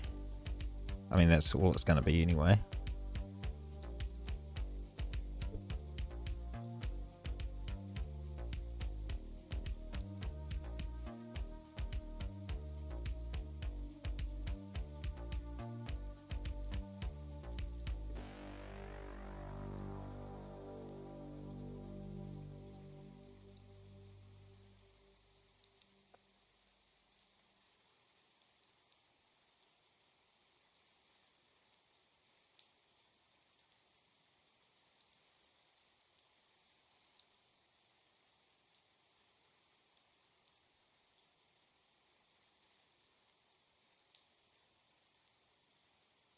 Slow down significantly, dry the filament, minimize retraction, use lower fan speeds. Printing hotter to prevent jams. Very slowly, especially with Bowden extruders.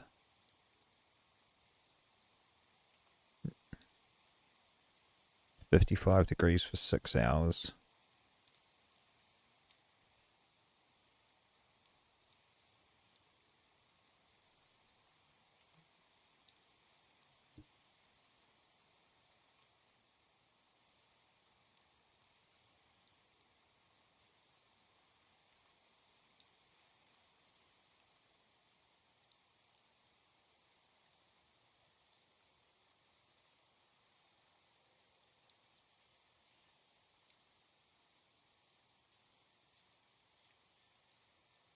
Oh, great. So it looks like it's strongly hygroscopic.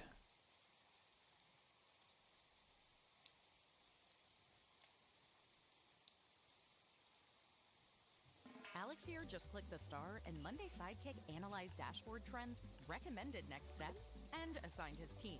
All while you're watching this video ad. Done.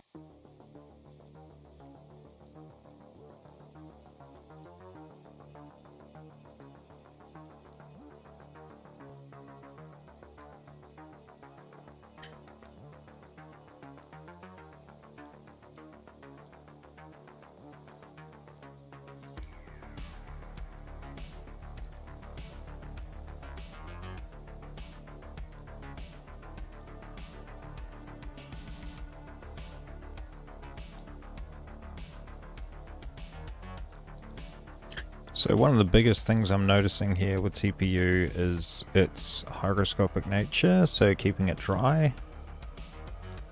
Need to really work on that.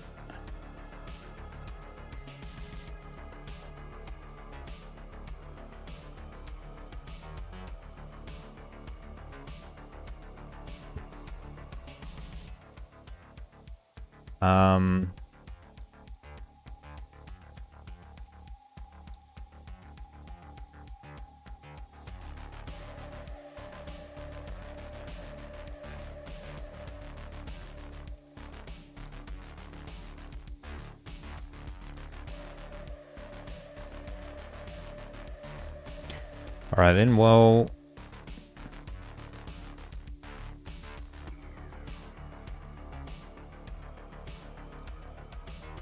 It's kind of weird is that speed doesn't lock in with the...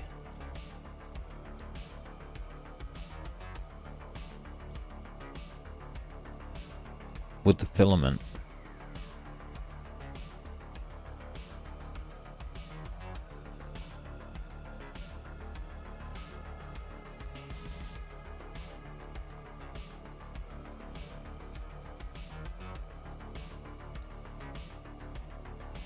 Oh, there's dark mode?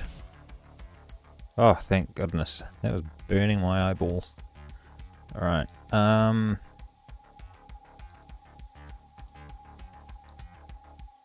filaments. How do we create a new one then?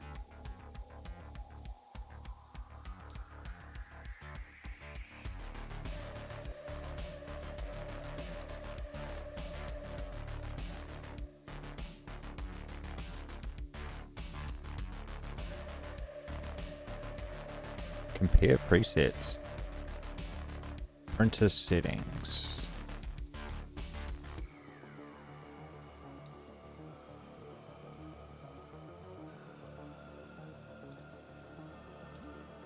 What am I missing? Why am I going crazy? How do you create a new... What the hell?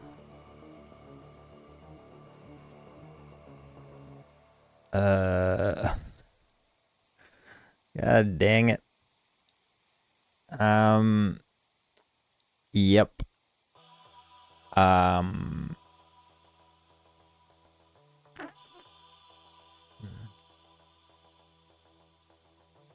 the hell do you create a new preset? I don't want configuration wizard. No, that's definitely not what I want. Oh, what's going on here? Cancel. Click to edit preset. Edit preset. Compare preset with another. Presets are the same.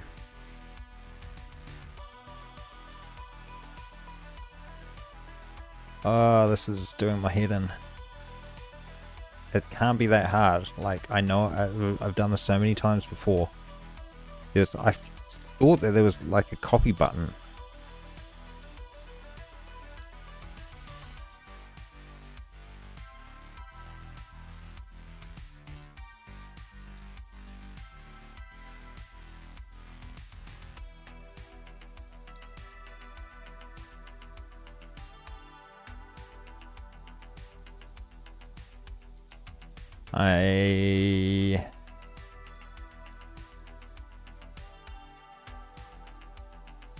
Okay. This is annoying me to the utmost extent. Sprucer, slicer, new preset. I can add filament setting and printer from the drop down menu in Plater. At the top left where it shows profile, you can hit the save button, save create a new one. Oh. Wait. Oh, I see. So you just give it a new name. That's annoying, isn't it? Alright. Got it. Got it. Extrusion multiplier, blah, blah, blah, density. Nozzle. Well, let's see. What does it recommend? 210 to 240. I think we go on the higher end. Maybe go... Oh, we'll go 210 to 240, so 225. And what about bed temperature?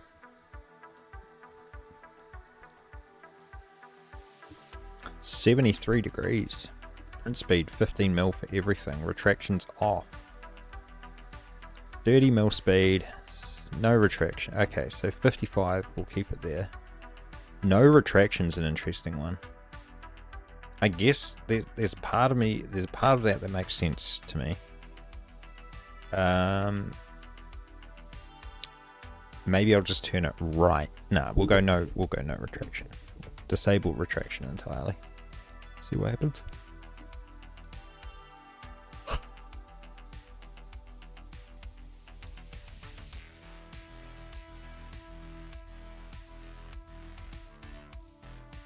I don't even have a cooling fan, print cooling fan, so it's not going to make any difference.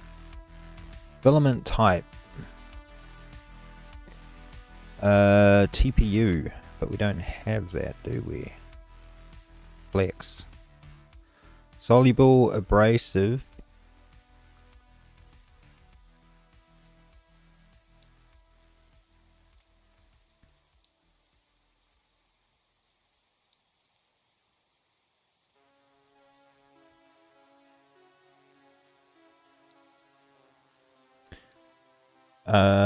So retraction is turned off.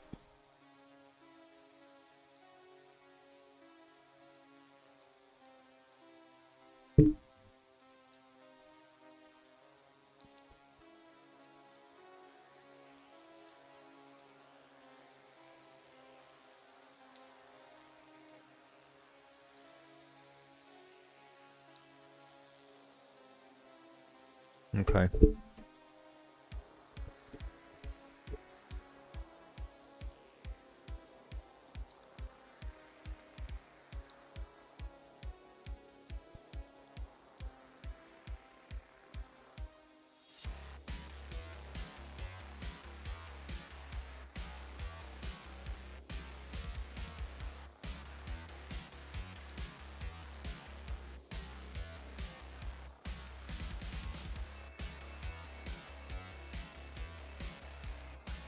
I don't know what the point of the at template is, to be honest. Maybe it was a template like loaded from Brewster Slicer. Anyway.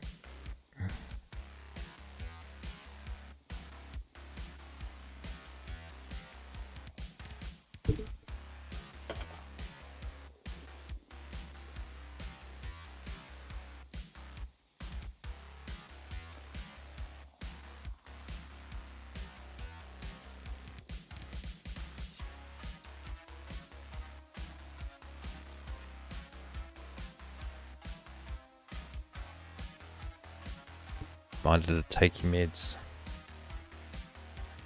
So I forgot.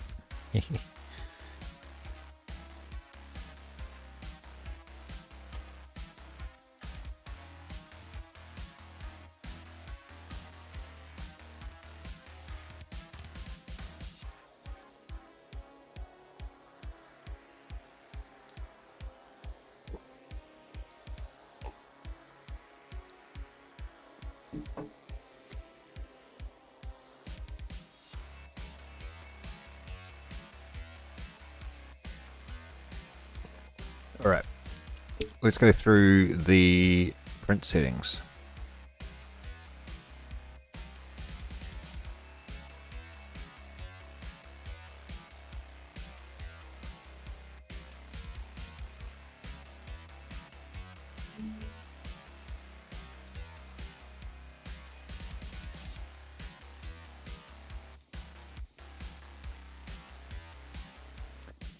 Yeah, I like to do a skirt because it just gets the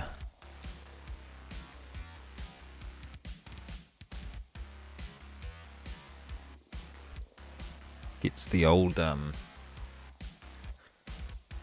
filament flowing. Alright, so brim width. Basically I want to go maybe just like 3 loops, so like 1.2. Brim separation. Yeah.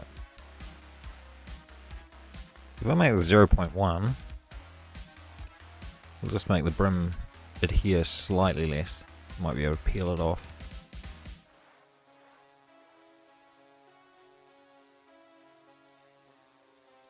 Draft shield. Yeah, that's good. Support material is good. Now the overhang threshold set to 0 for automatic detection. That's fine. We'll see what it does with automatic detection.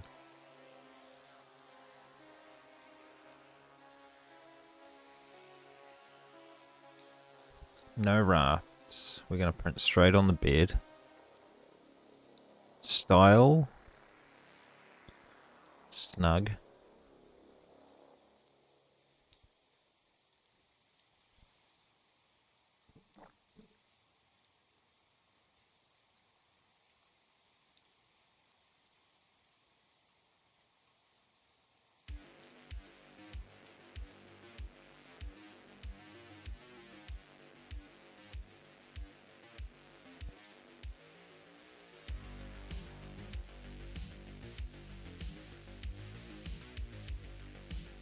Top interface layers. I really just want light for this. Bottom interface layers.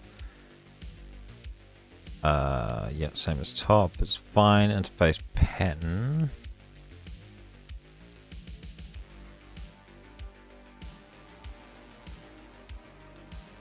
Set 0 to get a solid interface. That's fine. Support on build plate only is good. We don't want to be building supports and TPU on top of TPU. That's just not gonna work. Speed. Enable dynamic overhang speed. So we've got travel speeds of fast. First layer speeds 25.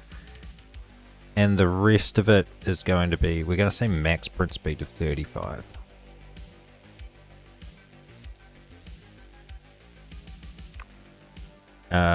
People are saying print slow with TPU, so we'll give that a go. Extruders is fine. This is multi-extruders, which means nothing to us because we've only got one. Advanced automatic extrusion width is all good.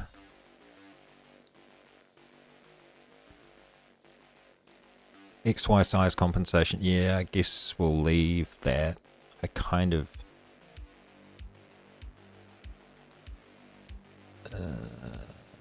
yeah, this kind of works for my printer with other materials, so I'd imagine it's going to be very similar. Perimeter transitioning threshold.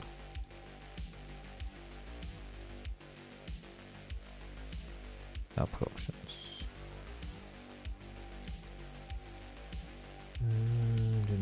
Yep, that looks all good to me. Alright, so what we'll do is save, and we'll go FL-Sun i3 Sun, and we'll call it TPU.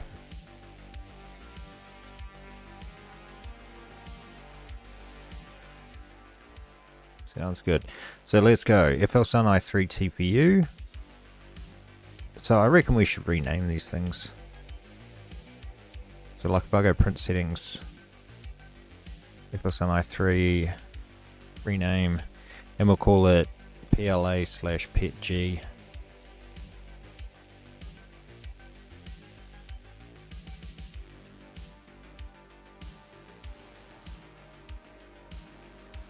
Yeah.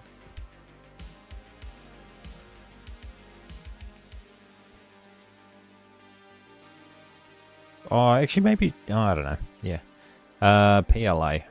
We'll just call it PLA because I don't know if I've actually tried PETG on that printer yet. PLA, TPU, filaments, generic. We'll just say TPU, because I mean, why do I need generic? I don't. Rename. PLA. PG.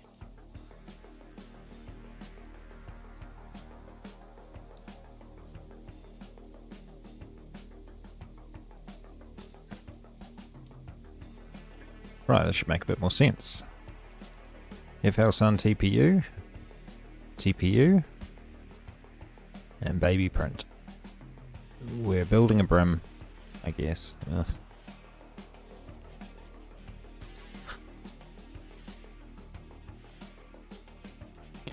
Yep. Alright, let's slice and dice. Really not a huge fan of this support. How does it look on the inside? Not bad, I suppose. Could be worse.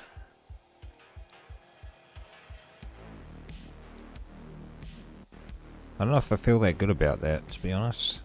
I'm going to go support material. I'm going to change the overhang threshold to like 60 degrees.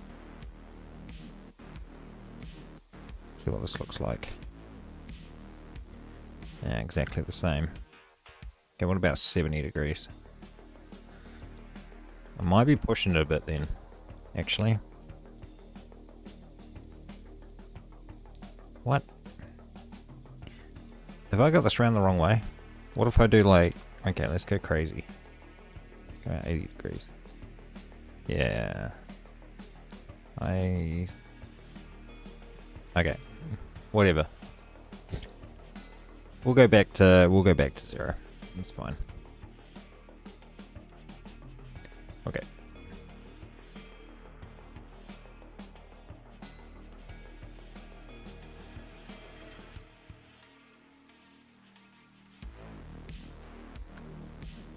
I reckon we are going to change the raft. No, not raft, sorry. Brim. To outer only. To not clog up the screw holes. Yeah. Yep. That'll be good. Which makes me feel like I should do another loop, but 16 grams. So how dense is this infill?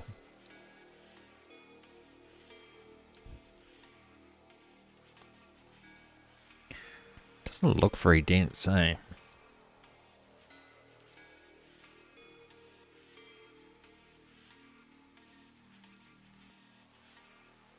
It's alright. We'll see. We'll see how it goes. Alright, I better get the printer ready, I suppose.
Yeah. Okay.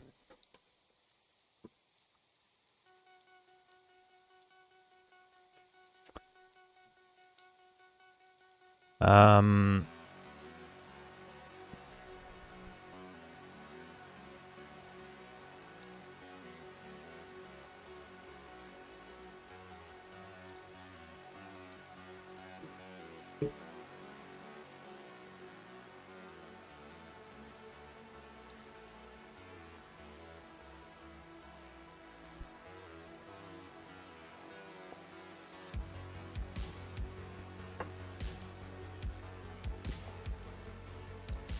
I really should put the I really should get the webcam working.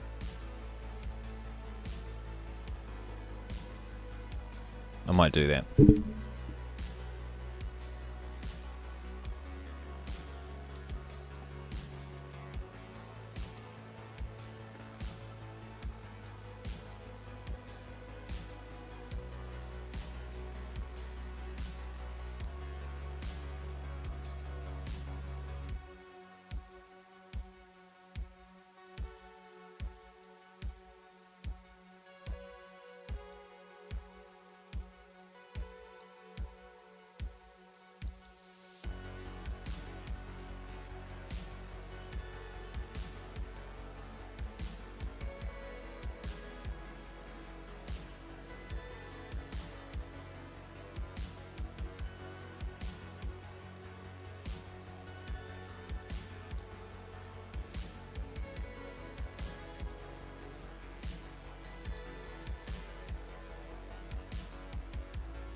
Where is a crappy USB hub when you need one?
It was crazy.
I am confused. I really want to get this camera working.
Oh.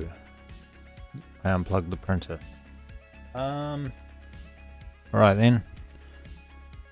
What do I need? What? Who doesn't have a USB hub, for goodness sakes?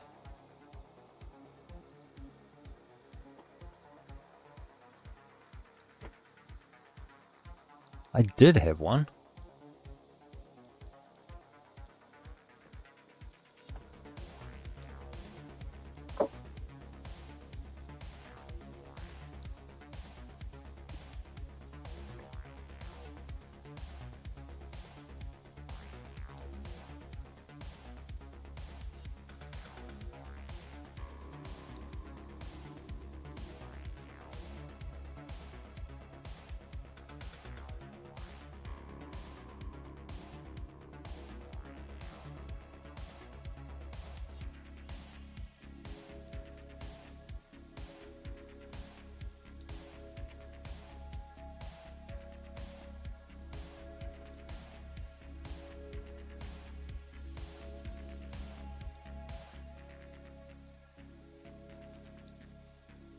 I don't think there's anything I can use as a fake one.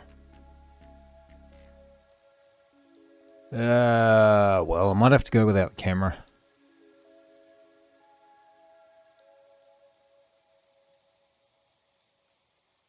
It's kind of a pain because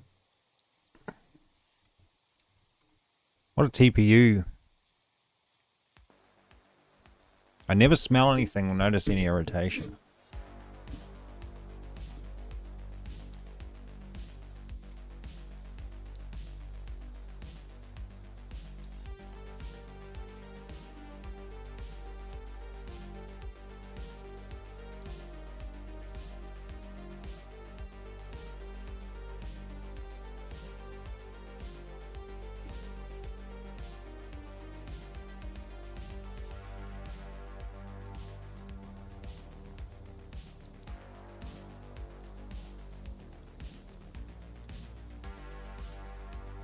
Joke, but it's carcinogenic. Yeah, I really don't want to play around with that. I mean, that is a terrible joke.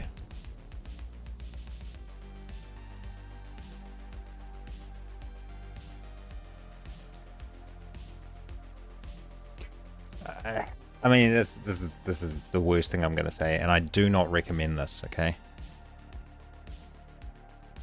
just once.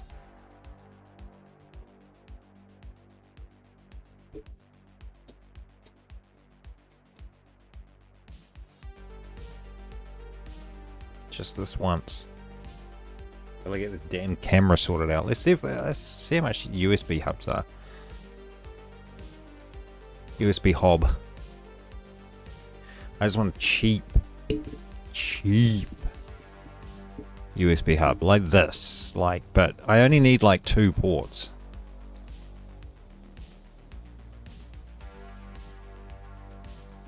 Like I need the cheapest crappy like this. Here we go. This will work. I want a USB. What about a USB micro OTG hub?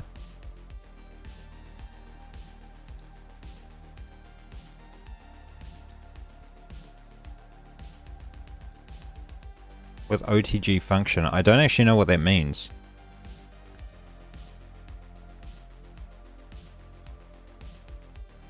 I mean, I guess it means you can plug it into your reserved additional 5 volts.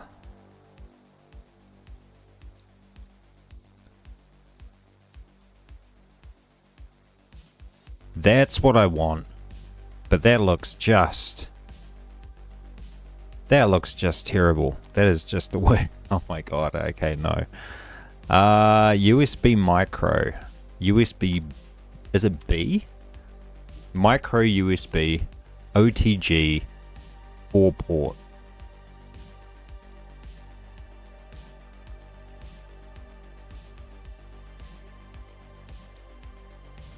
I mean, I do have an adapter, so I could just use the adapter. I mean, I'm being very specific here.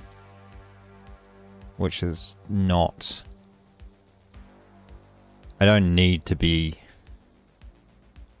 No, I don't need to be this specific. I'm being very pedantic. So I can, shallow, yes. Shallow and pedantic. Shallow and pedantic. Here we go. This is what I'm after. $8 frickin'. Heck yeah. Oh, that's more like it. $8, man. Hell yes, that's enough for a webcam. Is it in my store? There's one. Oh,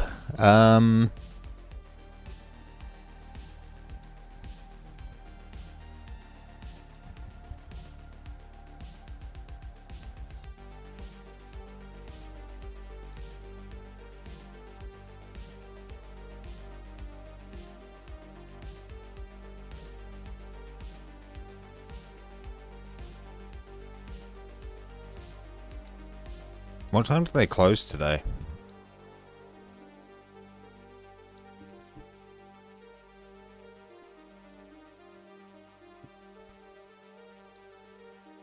$6 p.m. Sweet. Perfect. $8. Click and collect from PB Tech. Yeah, baby. Okay, I should probably sign in, eh? Probably the easier way to get this done. In fact, I can probably use my other window, which is already signed into PB Tech. There we go. What's on my wish? What do I got on my wish list? Subwoofer, nice.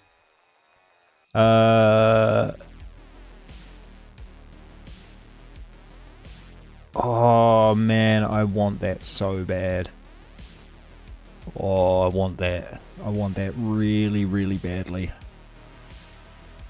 Oh my god, that would be amazing. Anyway. Oh man.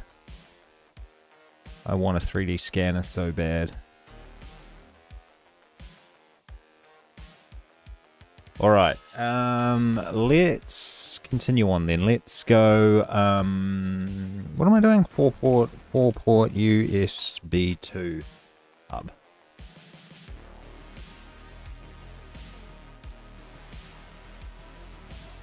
This is my $8 one.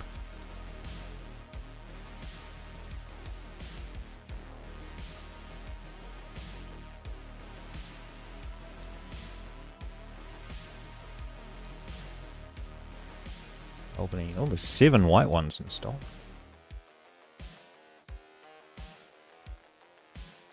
Ah, I can get a white one.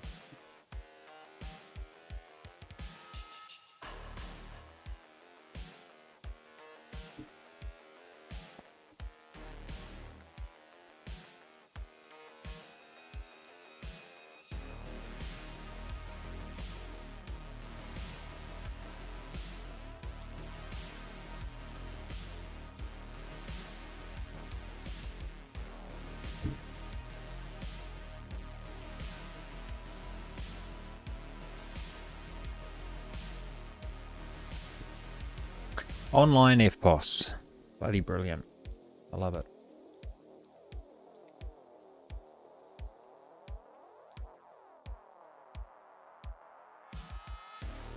Okay.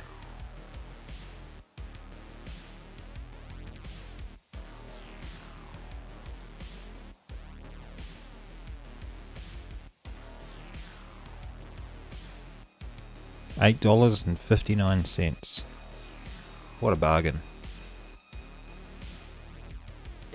And done. Order completed. Now I just need to wait. Okay, but anyway, that's not going to stop me from 3D printing. So let's go try again.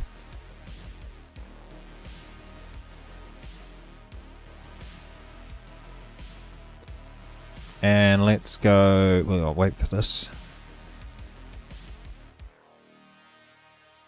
Hello?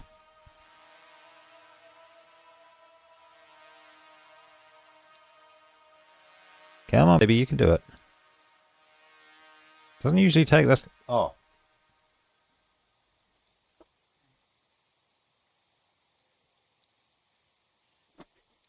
I know why it doesn't take that long. because I didn't have the thing plugged in. Okay, let's go firmware restart there. It's good. It's good. I need to stream on Discord while I'm doing this. Actually, that would be a good idea. Online.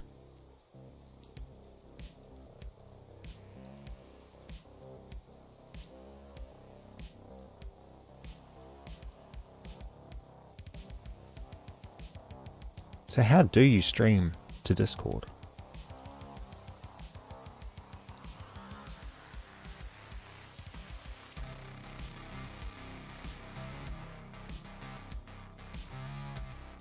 I'm gonna figure that out because I want to stream this. Right, we're gonna go holder blah blah blah blah. We're gonna go PLA so we can actually remove the old filament. Now let's go mobile view, and we're gonna.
Really wish this thing had like a clip to close the heater,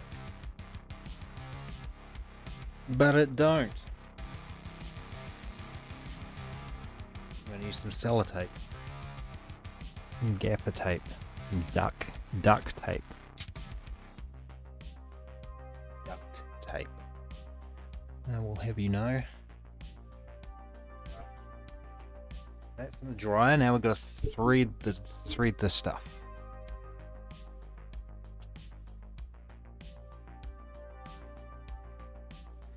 Thread it through.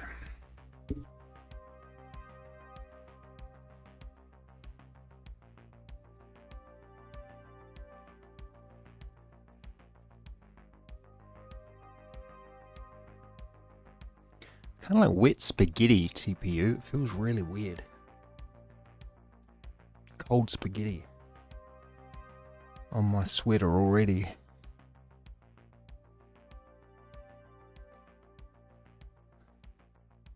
Mum's biscotti.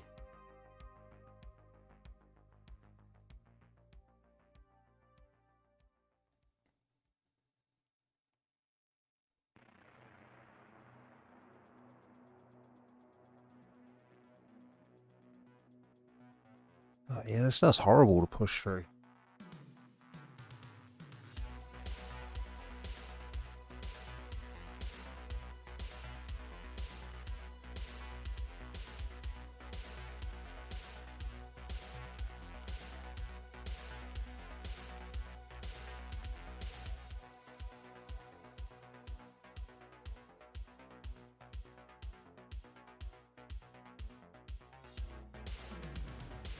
Great success.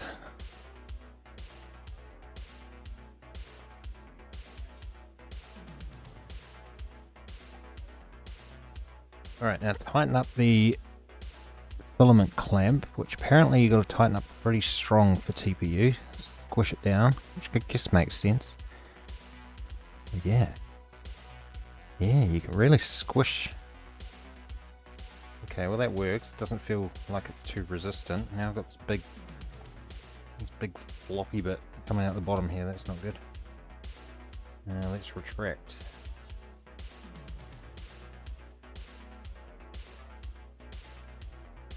Bit of manual retraction here. Okay. Yeah, shove it in the print head.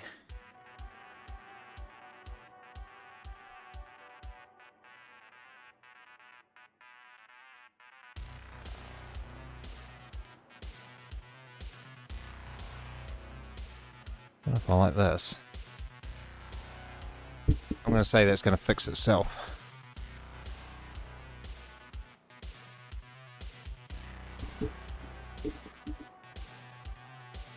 Alright.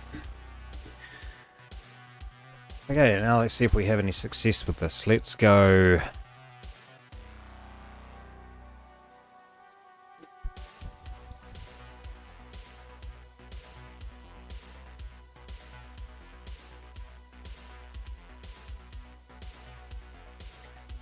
Go back here. So we've preset to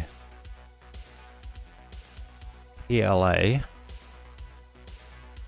So the bed temperature's right. What do we want to do now? I want to do a height map.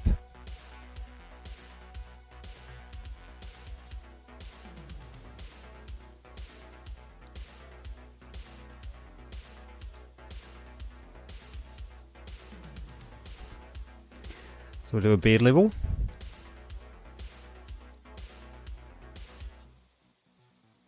Get some old crap on the build plate.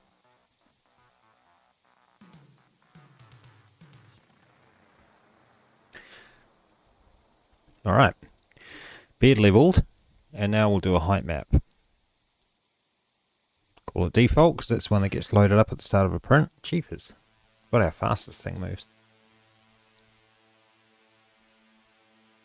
Got beautiful silent steppers.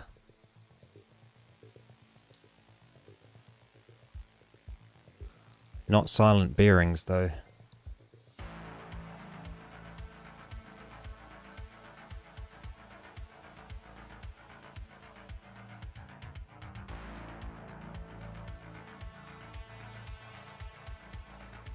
That's how bad this print bed is. It's terrible. Oh, 0.374 range, but my goodness, those corners are way. Oh man. Okay, it's not going to be a problem. It's not going to be an issue. We're okay. It's fine. Don't look at it. It's good. Don't judge me. Okay, here we go. Export G code. Upload and print. Cymbal mount plug TPU. .G code. Now G code's something I'm not going to include in the repo because obviously G code is per 3D printer specific. So yeah. It's not going to help at all. So we've got drum punk. If we go into cymbal, we have got 3MF. Good. So I guess, we can get on with exporting some other bits and pieces while we're waiting for that to do its thing. So let's go mount body. I think the other part that I actually want is this mount and sensor body. I want to rename this to pole mount. whole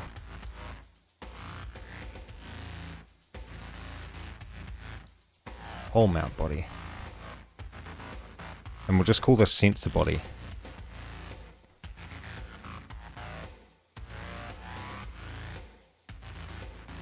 Oh, can't see what I'm doing. Now, is this going to work?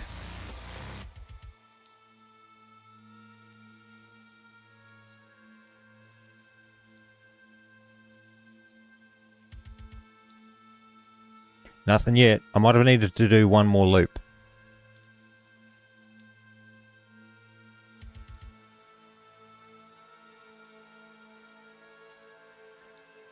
Okay, so it's pushing out some PLA.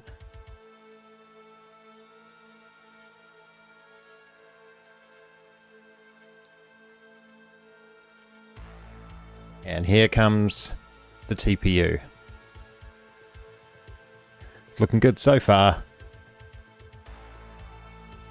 Got a nice clean outline. I don't know what that noise is.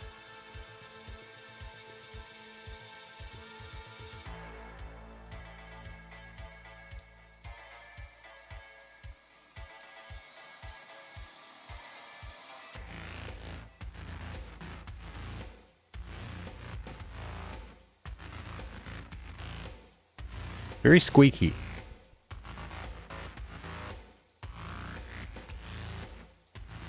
But it's working. I'm gonna give it the benefit of the doubt that it's going good. So we'll leave that going in the background there. Okay. That's nice. It doesn't smell at all at the moment. Doesn't mean there aren't chemicals in the air, but you know, whatever. One time. Just this once. Don't listen to me on that. Always ventilate your 3D printing area. Your 3D printer. Okay, let's go sensor body. We are going to export the sensor body and we're going to call it cymbal sensor body.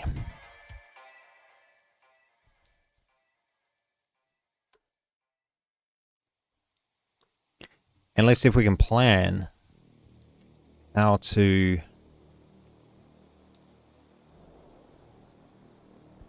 print this nicely. I feel like, you know, the pretty area is this area, so I feel like I actually want to turn this around the other way. Because, yeah, building support, I'm going to need less supports. I'm only going to need supports for this part in the middle here, and these two little plugs here. So I reckon that is going to be the better way to do it. So we'll lay that face like that, although I don't know how it's going to handle this subtle slope, but I guess we'll find out. See what it does. Alright. At least the pretty parts are going to look kind of pretty. Now I think with this one, we're going to go PLA. Switching presets. I'm going to save that change actually for Brim. Right, so for presets, for this one, we've got a Brim, and inner and outer is okay, I think. Support materials we're going to auto generate, and I'm going to use organic. I'm going to see how organic works. Speed, we're going to allow quite a high print speed.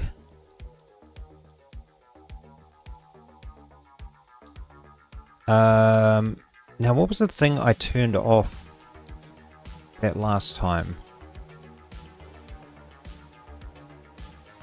So infill, we only 20%. Okay, we'll go with that. I think I'm going to print the actual cymbal part like 40% maybe. Make it a bit more rigid. Layer height, how's our print looking? Oh, pretty good actually, it's doing really well.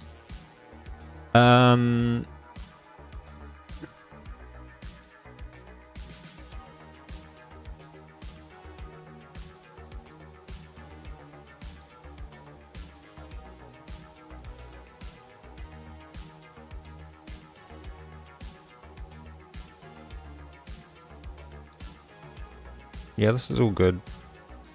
Okay, I think we're happy with that. What about filament? We're going to go PLA.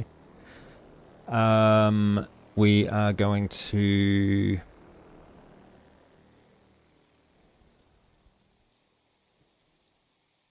Just check everything's, I think everything's fine for this. All looks good to me. So yeah, I'm pretty happy with that. And we're gonna slice and dice. Okay. Right, there's our beautiful organic supports there. This looks good. And how about underneath? So we got we got this crazy tree system going on, but very nice and easy to remove, so that's good. Let's go up the layers and just see what's happening. So we've got this little support trees built in there for those, and nothing for those because we don't need it. Yeah, I mean, this looks really good. I'm really happy with that. That's going to be just fine. It's going to be good. Going to be all good. That'll be nicely sandable. We'll be able to get that nice and smooth. Or use UV resin. Just put a layer of UV resin on it and cure that and sand it off. Smooth it out. This bit underneath here, I was wondering how it's going to do this, but it looks like it's just building up. Looks like there'll be a bit of knife work to detach that. What the heck is up with my 3D printer squeaking like that? This is looking very nice. It's printing very well. Okay, so that's ready. What we might do is export this to the printer. We're just going to upload it. We're not going to upload and print.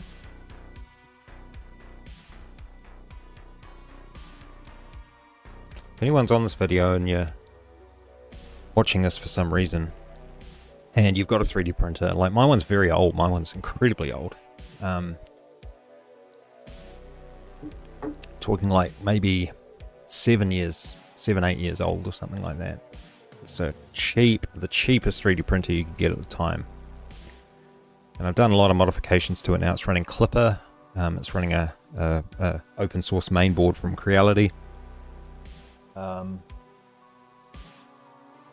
Yeah, done a few little modifications to it. It runs pretty well.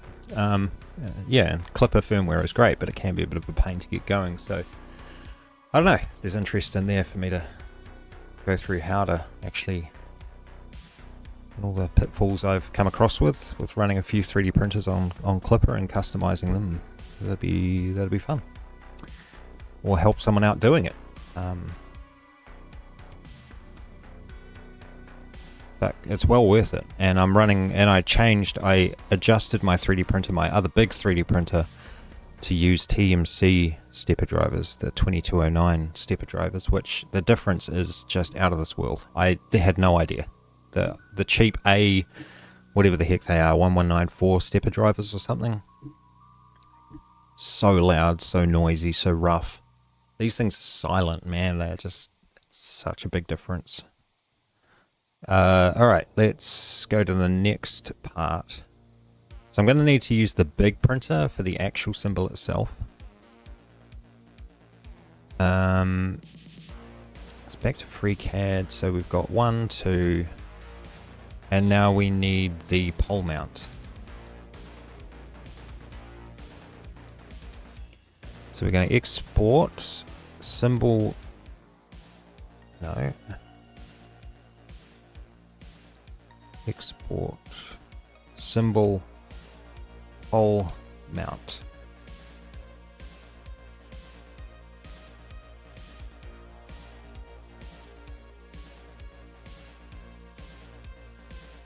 Bring that in here. This is going to be a very similar print setting. Oops. Okay. Yeah, I don't think I'm going to get away with no supports on that little bit there, but we'll use organics and they'll be fine. Noticed I didn't fillet that, but I don't know. I'm not too worried about that. Screw hole there for self-tapping plastic screws. I'm not generally bothered with heat inserts and stuff for 3D printing. I find that if you can, just screwing straight into the plastic gives you by far the best result. Like, or me at least, I found it's yeah. So let's go and slice this up. The support density looks awfully high. I don't know what it's doing in the middle here. Like, what the hell has it got? Oh, I see. It's supporting it from both sides. Oh, fair enough. Yeah, okay. That's alright. I wonder if I can change that support density. Support material.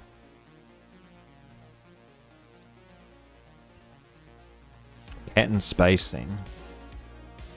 Top interface layer. See, I don't want heavy interface. I forgot to change that last time. XY separation. Branch diameter.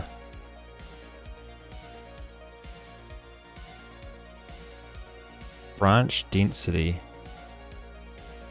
What if I go 10%? Reslice. No, that doesn't look right. Let's go back. Okay, that's fine. We'll leave it. I'll leave it like that. That's all good.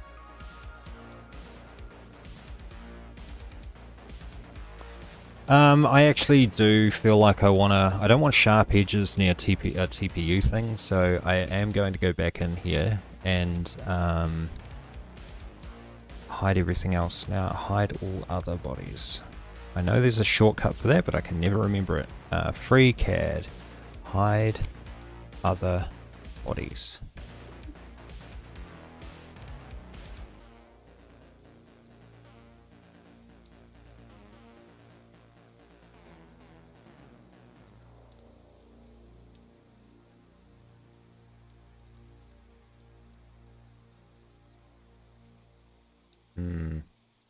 Maybe I'm thinking of a different piece of software. Anyway, doesn't matter. Alright, so what I wanted to do was just fillet this. By like, we'll do a 0.7, I think. Save that. Re-export as pole mount. Save. We need to get rid of that. Yes, replace. Pole mount. That's better. Slice and dice and export. Upload. So we should have. Yeah, so we've got all 3MFs for those. I can do the other 3MF, but I'm going to need to slice it for my other printer. So.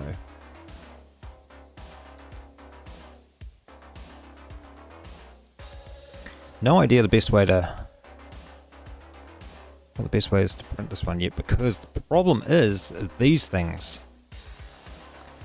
They stick out, and I really don't know if I want to print.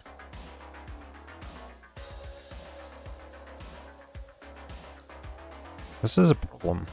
Actually, I don't think these are going to work. I think I'm going to need to use. I think I'm going to need to glue them on afterwards. I think these are actually going to need to be separate bodies now I look at this. This isn't really printable as it is currently. So I think what I'm going to do.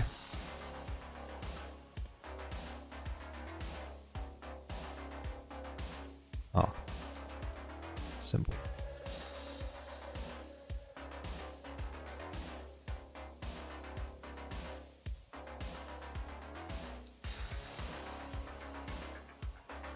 I think what I'm going to do.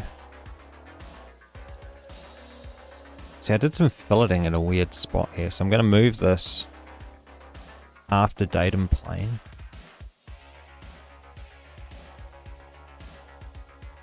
And then I am going to basically delete these.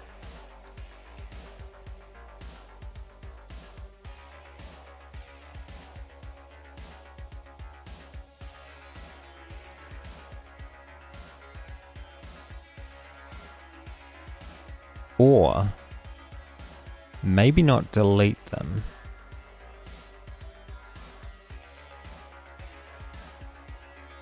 Maybe just bring them up to level with that.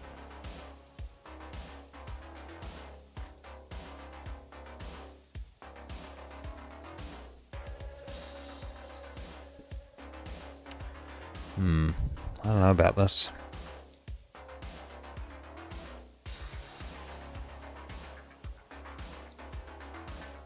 Yeah, swap these out.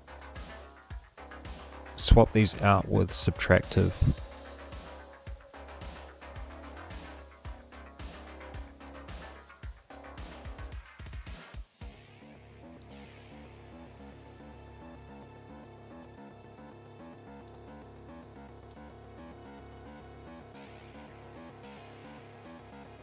Yeah, this isn't looking good. I've got a clog.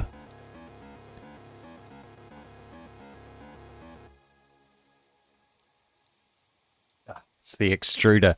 Dang it. I think it is a clog, actually. Alright, we're going to need to go back to the drawing board on that. Poos.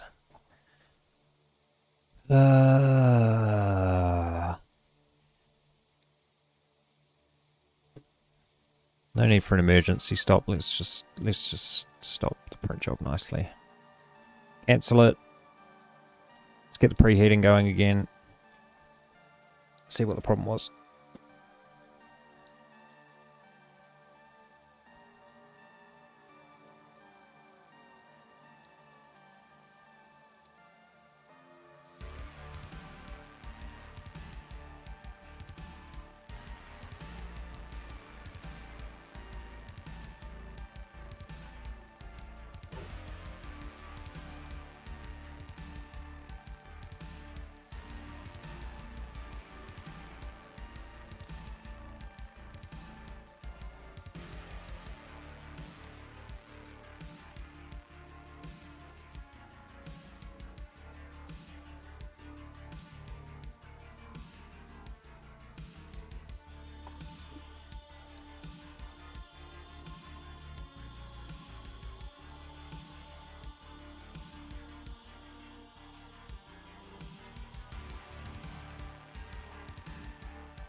So I think part of the issue here is that the TPU is so flexible that it actually, what happened is it got, hard to explain,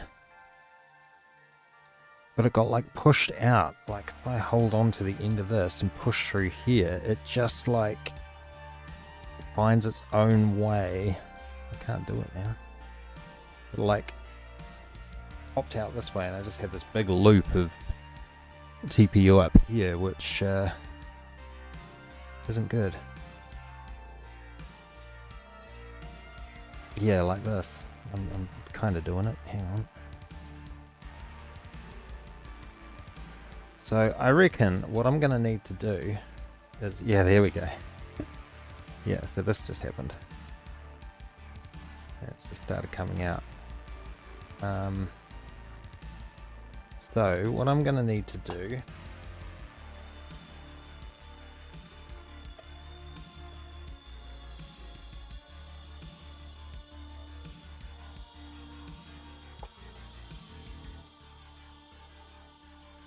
I can't believe I've never printed with TPU before though. This stuff's awesome.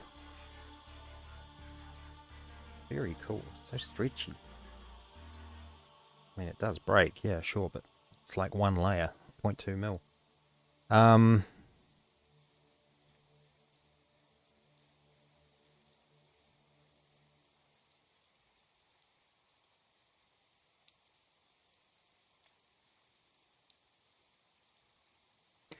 I think I'm going to need a little bit of PTFE tube in here just to guide it so it can't escape anywhere. Like a few millimeters of it. And since I'm not doing retraction, I don't have to worry about getting it pulled back into the gear, into the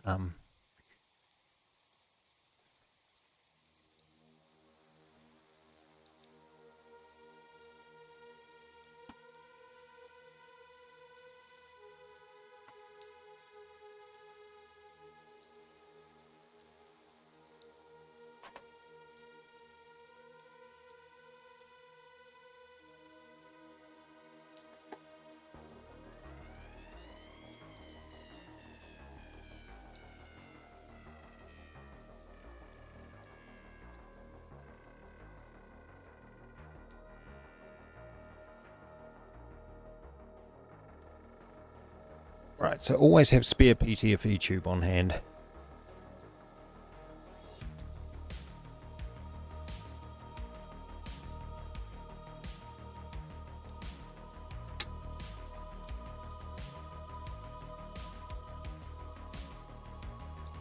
Just the tiniest little length.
Hanging door.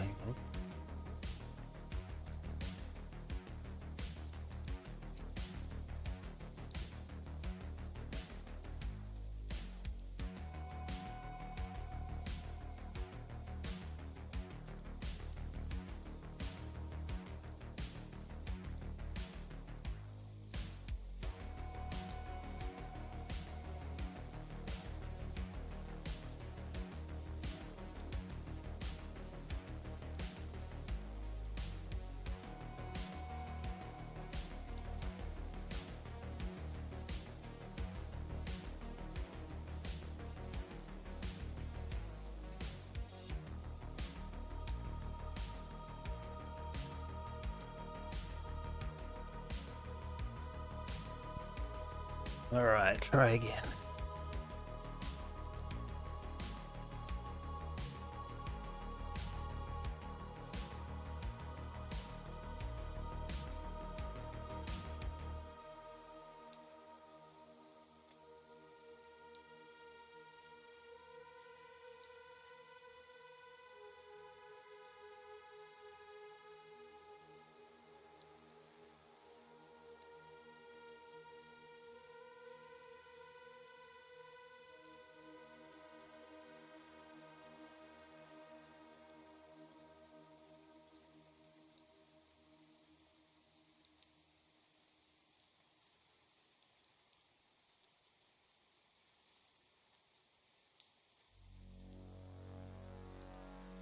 Yeah, I feel like this could be the solution to my problem. I don't know if I can actually show it, but I've got this tiny length of PTFE tube in there between the spurred gear. It's a terrible extruder because it's a cheap printer, but you know, this might help.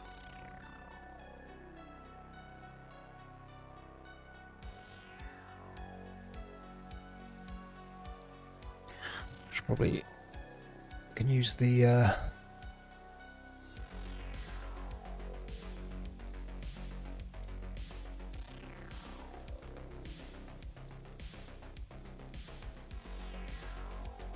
If I do quite a high extrusion rate, it'll be a good test.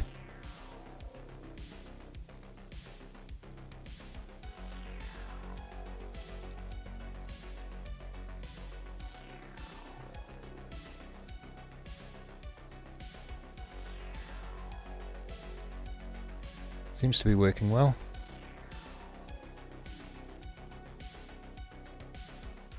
Come out the end soon.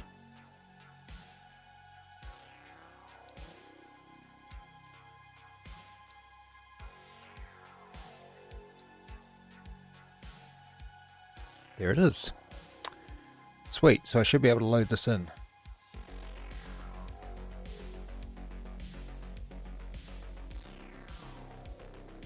Now, did I actually have a nozzle clog? So I'm still preheated, so I should be heated enough to extrude a bit of melted plastic. Just going to home everything first.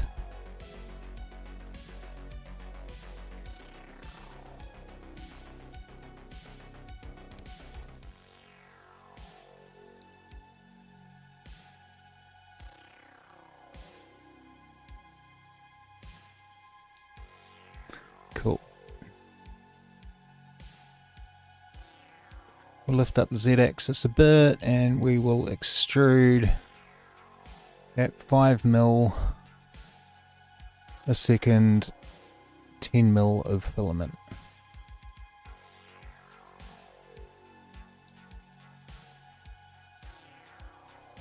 It looks like we do have a clog. Maybe.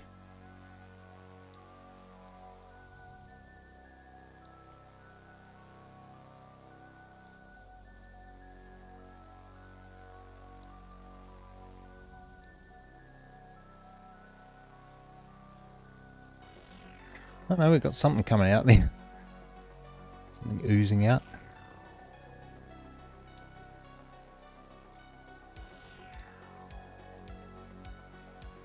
Looks alright, actually.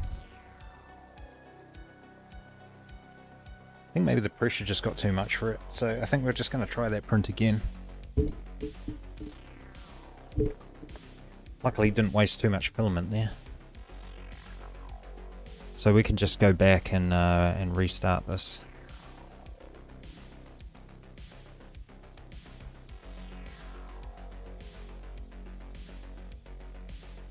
Alright, so it's got to heat up first.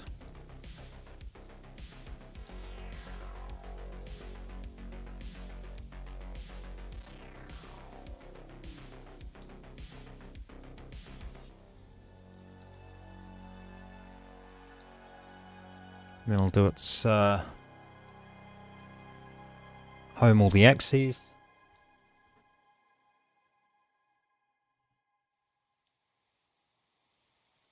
Eventually, what's it doing? It's just waiting for it to stabilize. File selected.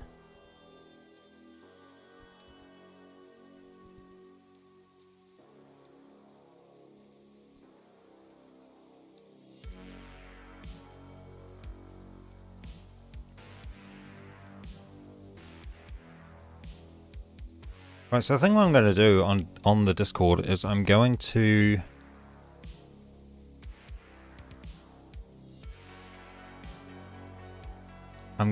go project repos.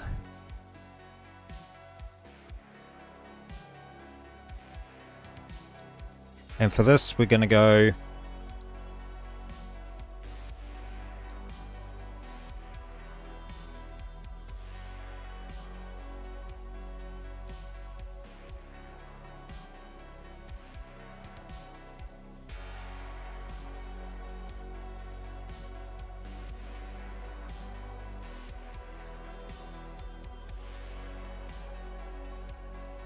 I don't want to look back at my 2025 on Discord, thank you very much.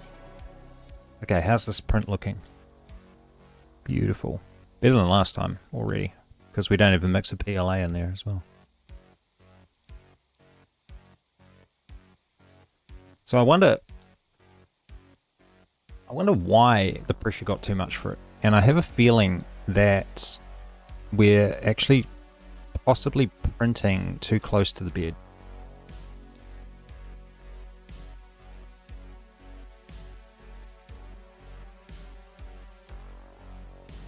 It's looking real clean though at the moment. It's looking very clean. Alright, we'll leave that going. Project repos. So what we are going to do here is we're going to do a bunch of pinned messages, maybe. So let's go. It'd be nice to have them in alphabetical order actually. I wonder if there's any like widgets and stuff we can chuck in here.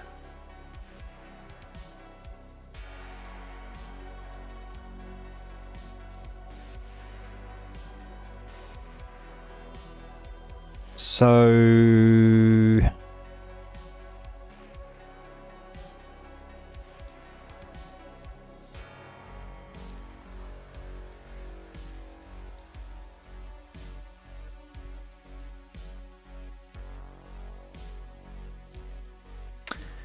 I'm sending a text and I need to find some synonyms for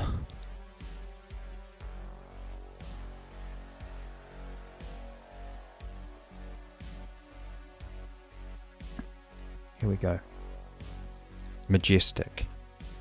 Distinguished. Magnificent. Spectacular.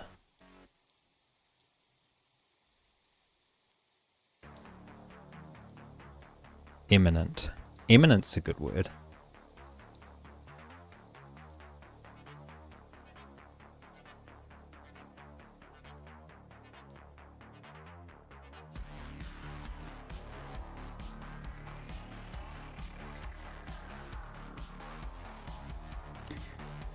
Now what was I doing before I got distracted with the broken print? Which seems to be going well. I'm pretty nervous about it now. I'm going to keep looking at it. Alright,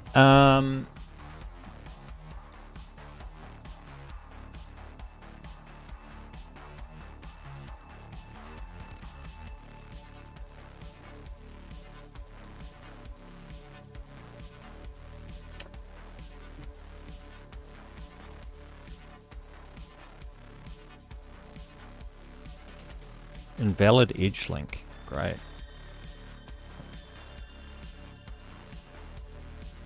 Fill it. Why is that now an invalid edge link? Revolution.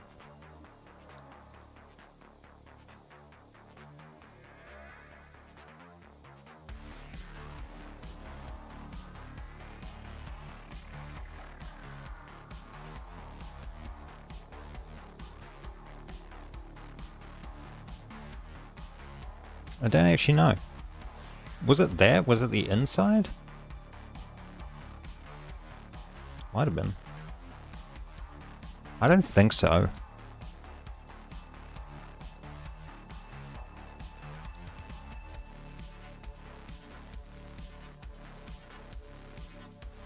You know what? I'm just going to delete it. Preview.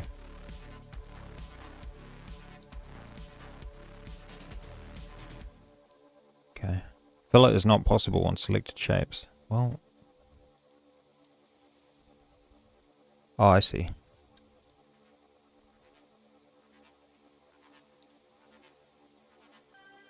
I don't need that.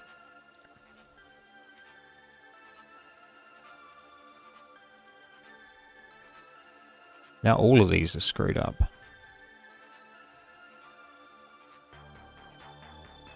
Ah, great. Okay, let's go back. This is that topological naming problem issue. I'm just going to revert.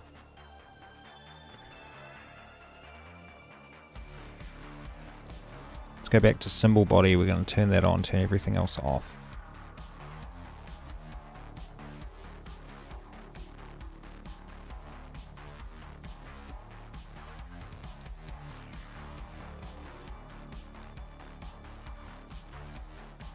Print's looking clean. Clean as. So let's have a look at this fillet, exactly what edges we're talking about here. These two. So these two edges shouldn't have been touched. I didn't do anything to them. Oh, I moved the cylinder down. That's very annoying. That's why you should do your filleting last, folks. Okay, so in other words, alright, so this fillet is those.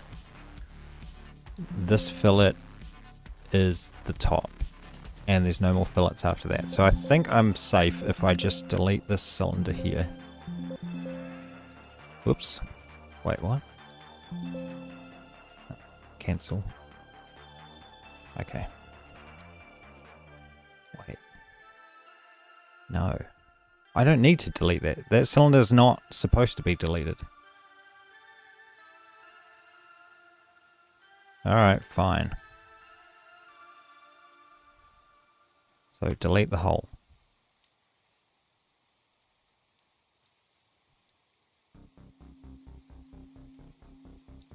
$13.54 at 50. Okay. And check the time for these error messages. Is there a way I can clear the console? There is. Good. Okay. Alright, mirrored. I kind of want mirrored. I'm going to leave it there. And I'm going to change the cylinder. I'm going to create a new subtractive cylinder. And it's going to have the same location as these ones. Same stats. So I want to see what those are. So this is 2.8 mil.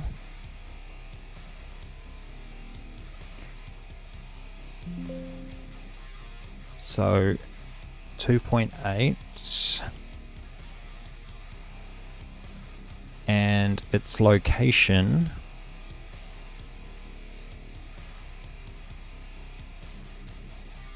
is there a way to copy property?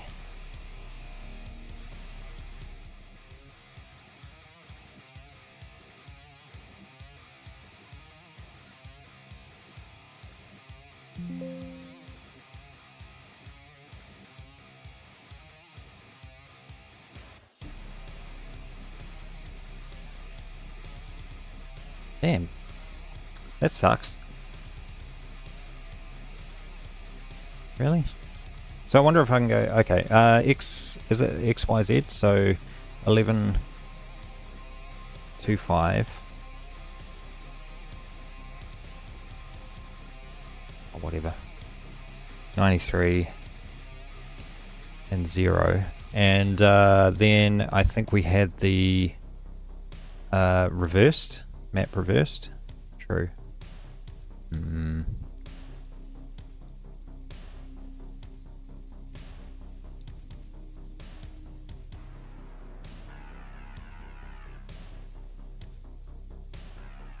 Minus 11.25.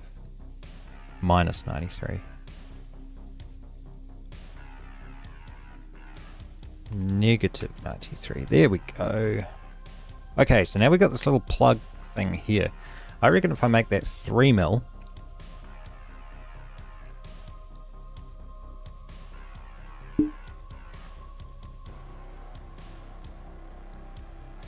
and we go into mirrored and we change feature to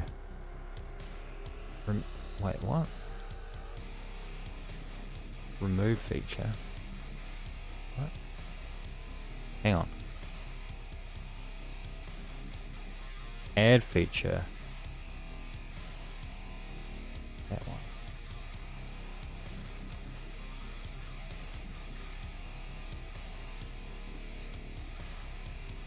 Okay.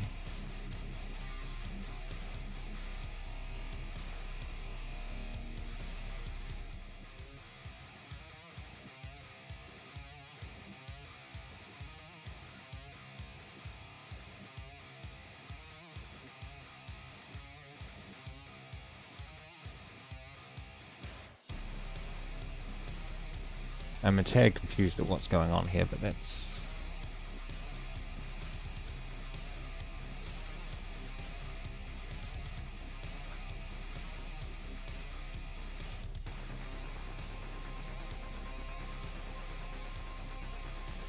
sides.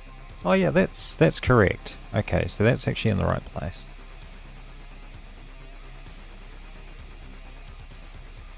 Yes, that's good.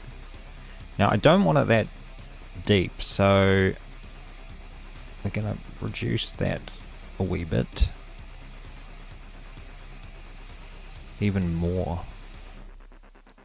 Like so.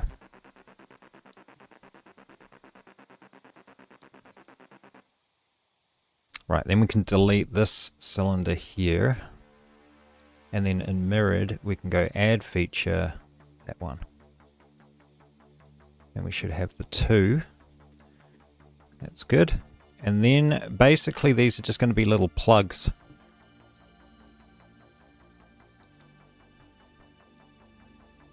I should have kept the cylinders for now, actually. What I might do is, oh, look at that.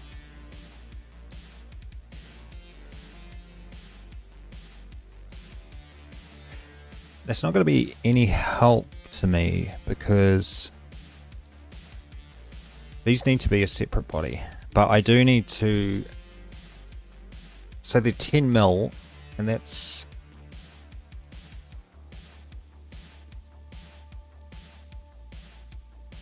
Oh, I'm finishing my sandwiches, my sentences. Okay. What about 8.8 mil? What about 8.9 mil? Okay, I don't know why it's 8.9 mil, but that's okay. We will suppress this. And we will mirror it. So, okay.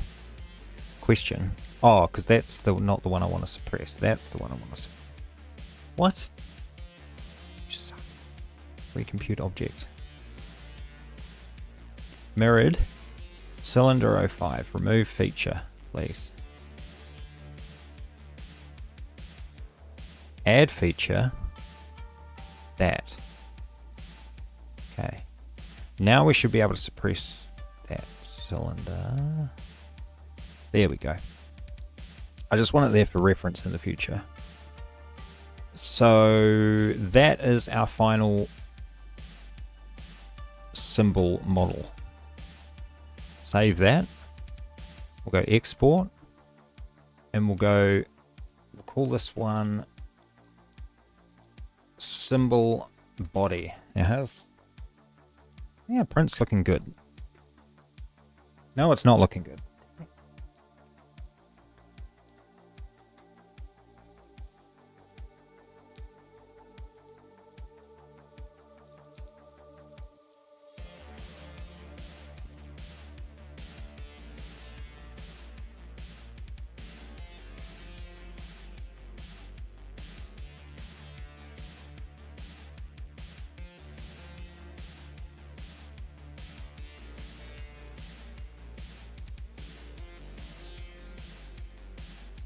Having a real problem with this.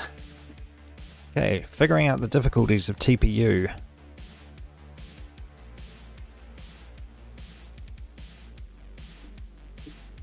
mean, it looks good, that base layer. We got further than last time, but I can forgive myself because this is the first time I've used this material.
Shouldn't be using fingers on a build plate, but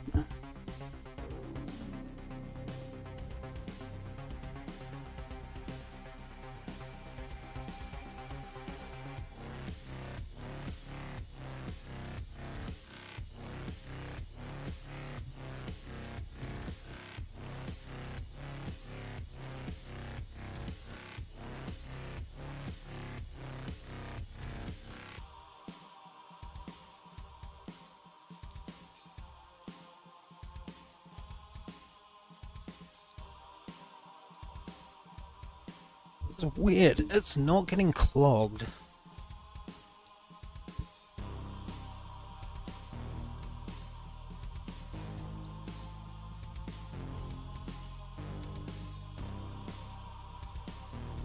I'll be back soon. Just got to check on a few things.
Right.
Oh yeah.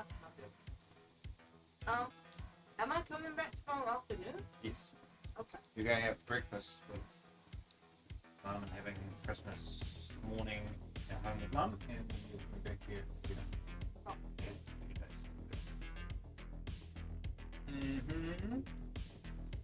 But you get the What? heartbreak.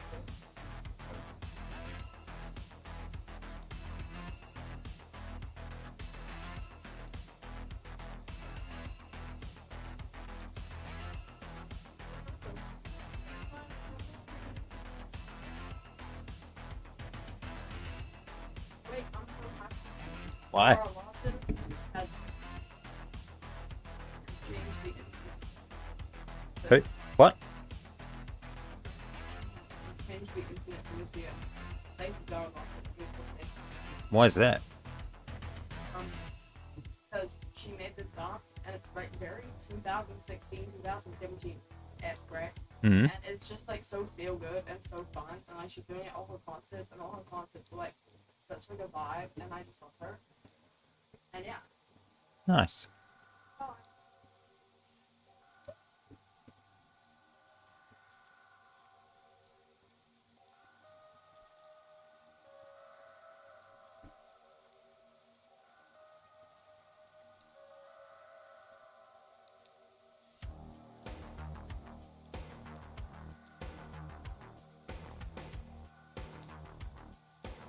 Right, so we're going to crank up the heat to try and reduce the pressure in the nozzle.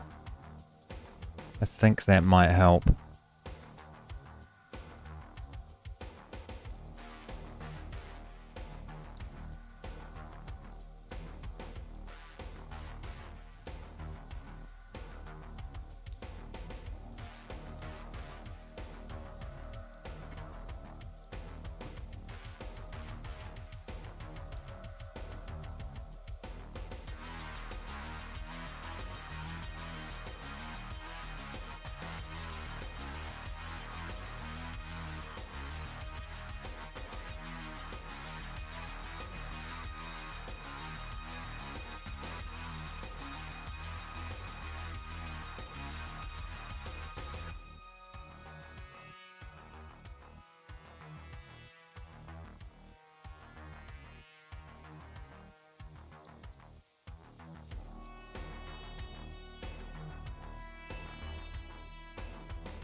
I thought I said no retraction, but it still is retracting.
I did not turn off retraction.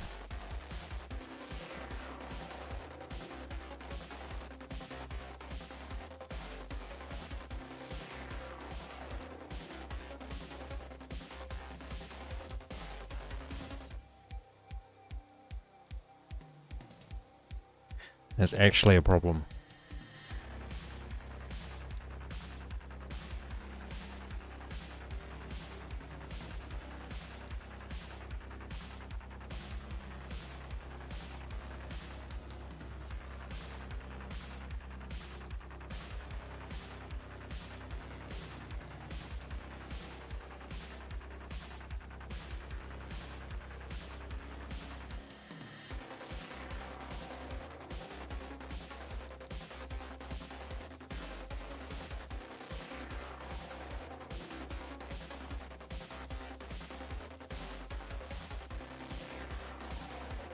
I mean, according to all that, it looks good.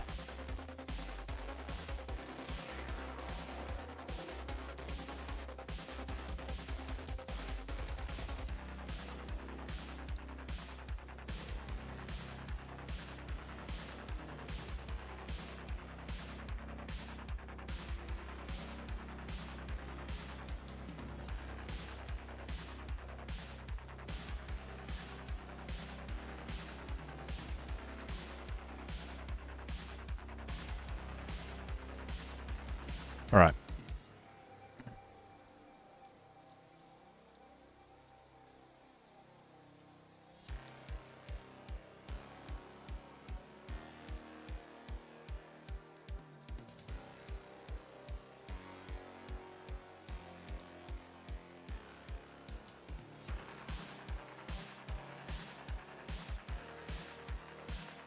Yeah.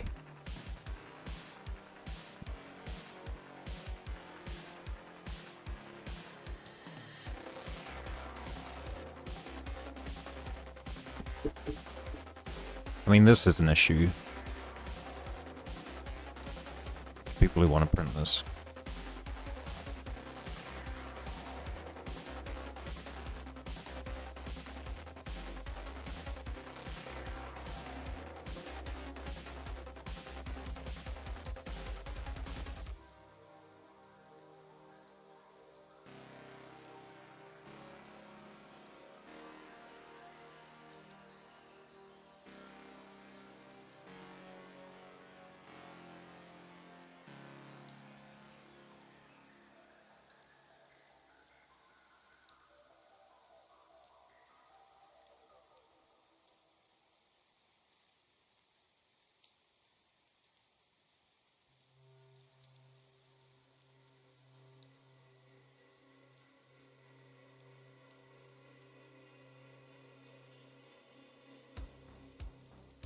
I think pet G makes sense for the actual body of this.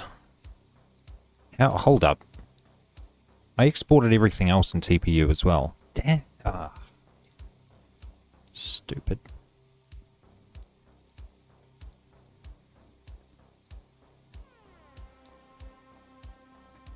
I did. All of that's in TPU.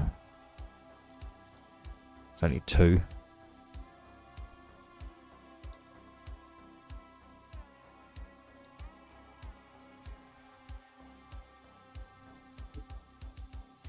It's happening again. Right, so I think we need to get rid of this retraction.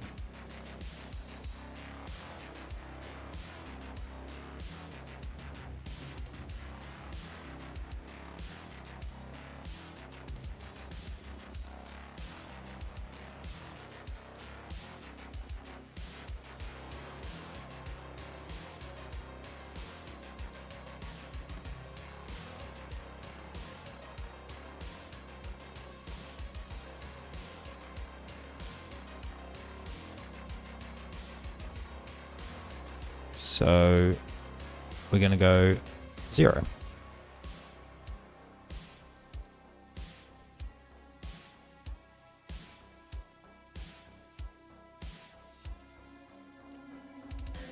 Now this one, yeah, 240. Cool.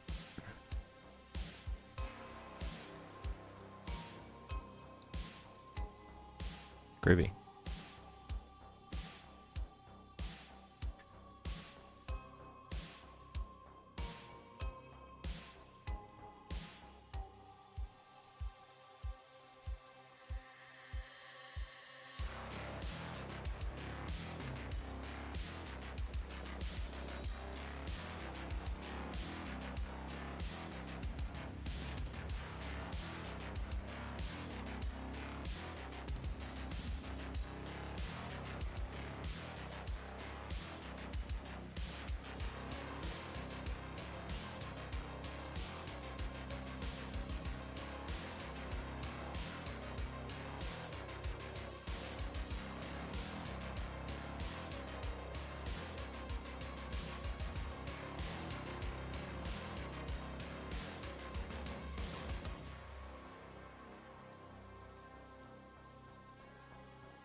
Alright, I think that's enough streaming this for now, so we'll try how that goes and we'll see you next time, I guess. Bye for now.